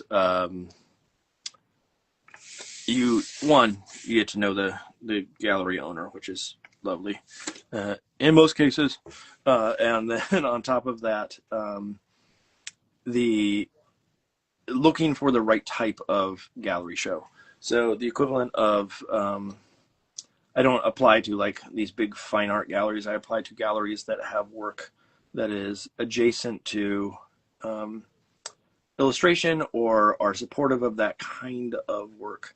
And so the galleries that I work at or show work at tend to be in that sort of, illustrative work is not out of their range. Let's put it that way. And so oftentimes those group shows, you can, what I did was I wrote to the gallery saying, hey, I really love the stuff that you do. If you ever have any shows that I could participate in, let me know. And they did. And soon thereafter, it became a sort of consistent show that I would show in. And it's just a small work show, but I've sold a ton of work through it. And, if it's priced right, then you can actually start making some moolah on it. And it's a matter of just hunting those down. There are some galleries that are great for illustrators that I really love that are out there across the country, like Gallery 1988 is good. Gallery Nucleus is great. Giant Robot is great. Nucleus Portland, which is the same parent company or parent gallery as Gallery Nucleus, but just in there in Portland versus LA. And they'll have group shows, and certain things are sort of, they'll put out a call saying if you have work and you want to get shown here, send, not a submission, but a sample of work, etc. And then they have theme shows at some of those. So like Gallery 1988 is all themed around sort of pop culture. And so like they have a show every year that's cult movies. And so people make work that's based on that. Or they have a you know, if there's some like historical figure from pop culture, sometimes we'll have a show that's related to that. Like I may end up making a piece for a Star Trek show that they're having. And, you know, you write to them and ask, and if they say yes, sometimes they'll just say, here's a list of things, let us know what you want to be in, or the small work show that I'm in. When I first started out, it was, you know, one show. I ended up selling all the work before it even was shown, like before the show was open. So just everything sold online. And so they invited me back for the next show and the next show and the next show. And eventually it got to a point where I was in so many of them, they pulled me out and they got other folks in just so there was more variety. But it's basically once a year or twice a year I end up showing at that gallery.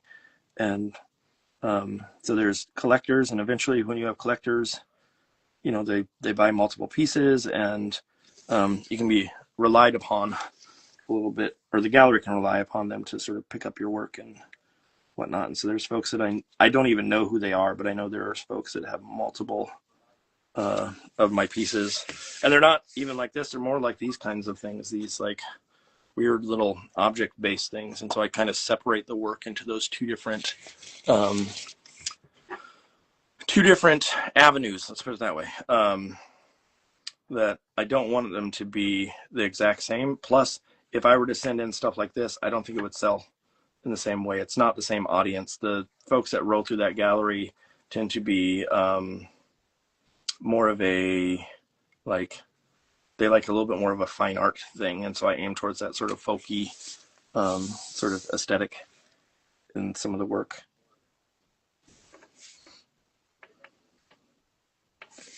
So here's what I'm going to do. I'm going to sign these, and I may wrap for the night. Let me just try and get the right color to sign here. And it's a very distinct signature, but it's right here. I'll do this. A little H like that. I'll take this one, and I'll do the same thing. This one will be right here.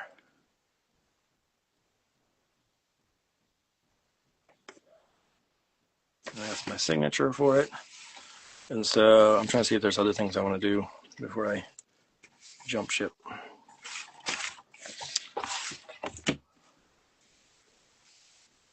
I'm going to do one other little, like, just so it matches a little bit, just a little line right there. And then one other tiny little touch, which is the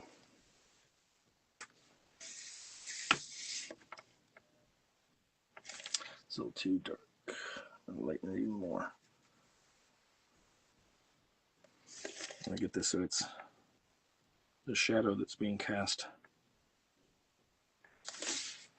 by that, along with the chin there.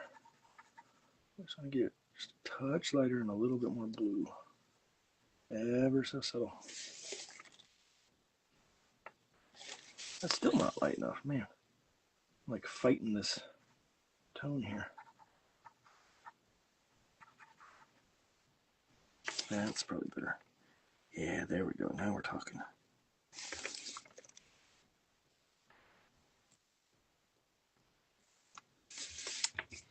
And then I just need to get one last little touch of this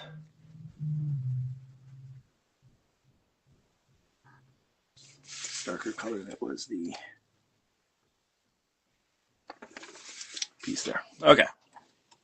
So, again, I'm going to wrap for the night here. Get my colors out of the way. I will showcase these the way that I showcase them. Get those out of there. Get that out of there. This is all scraps. Let's get this together. Scraps away. It goes over there. That needs to be moved. Boom, boom, boom. Okay. Get those out of here. And then I'm going to throw my black board behind. I'll get my paint out of the way. I'll get this brush out of the way. And I'll get this colored pencil out of the way. Oh, I need to do a tiny little bit of colored pencil on this one. Just that cheek has a little bit of Color pencil in there. Okay, so here are the two that I made for the night. And get them in a setup here so you can see them. It's crooked. Why is that crooked? There we go. Oh, it's the camera's crooked. You know what I'm gonna do? I'm gonna do it this way. Haha. There we go. We'll get those in there like that. So these two are going to be available for people to bid on. Again, any money that people can bid will go to the Immigrant Law Center of Minnesota to help with the cause there of the folks that have been detained or are fighting against a regime that is punishing them for being nice people, basically. And I don't like that. And Raúl's piece as well is going to be up. The idea is that we give that, we give back. And so giving back in this case, if you like these little dinosaurs that are skateboarding and would like to get your hands on them, please bid and raise some money. Other than that, just watch my feed for that to pop up. I guess it'll pop up in the next day or two. And I hope everybody has a lovely week, and I will see you next Thursday for another round of Gab and Doodle. Goodbye, everybody.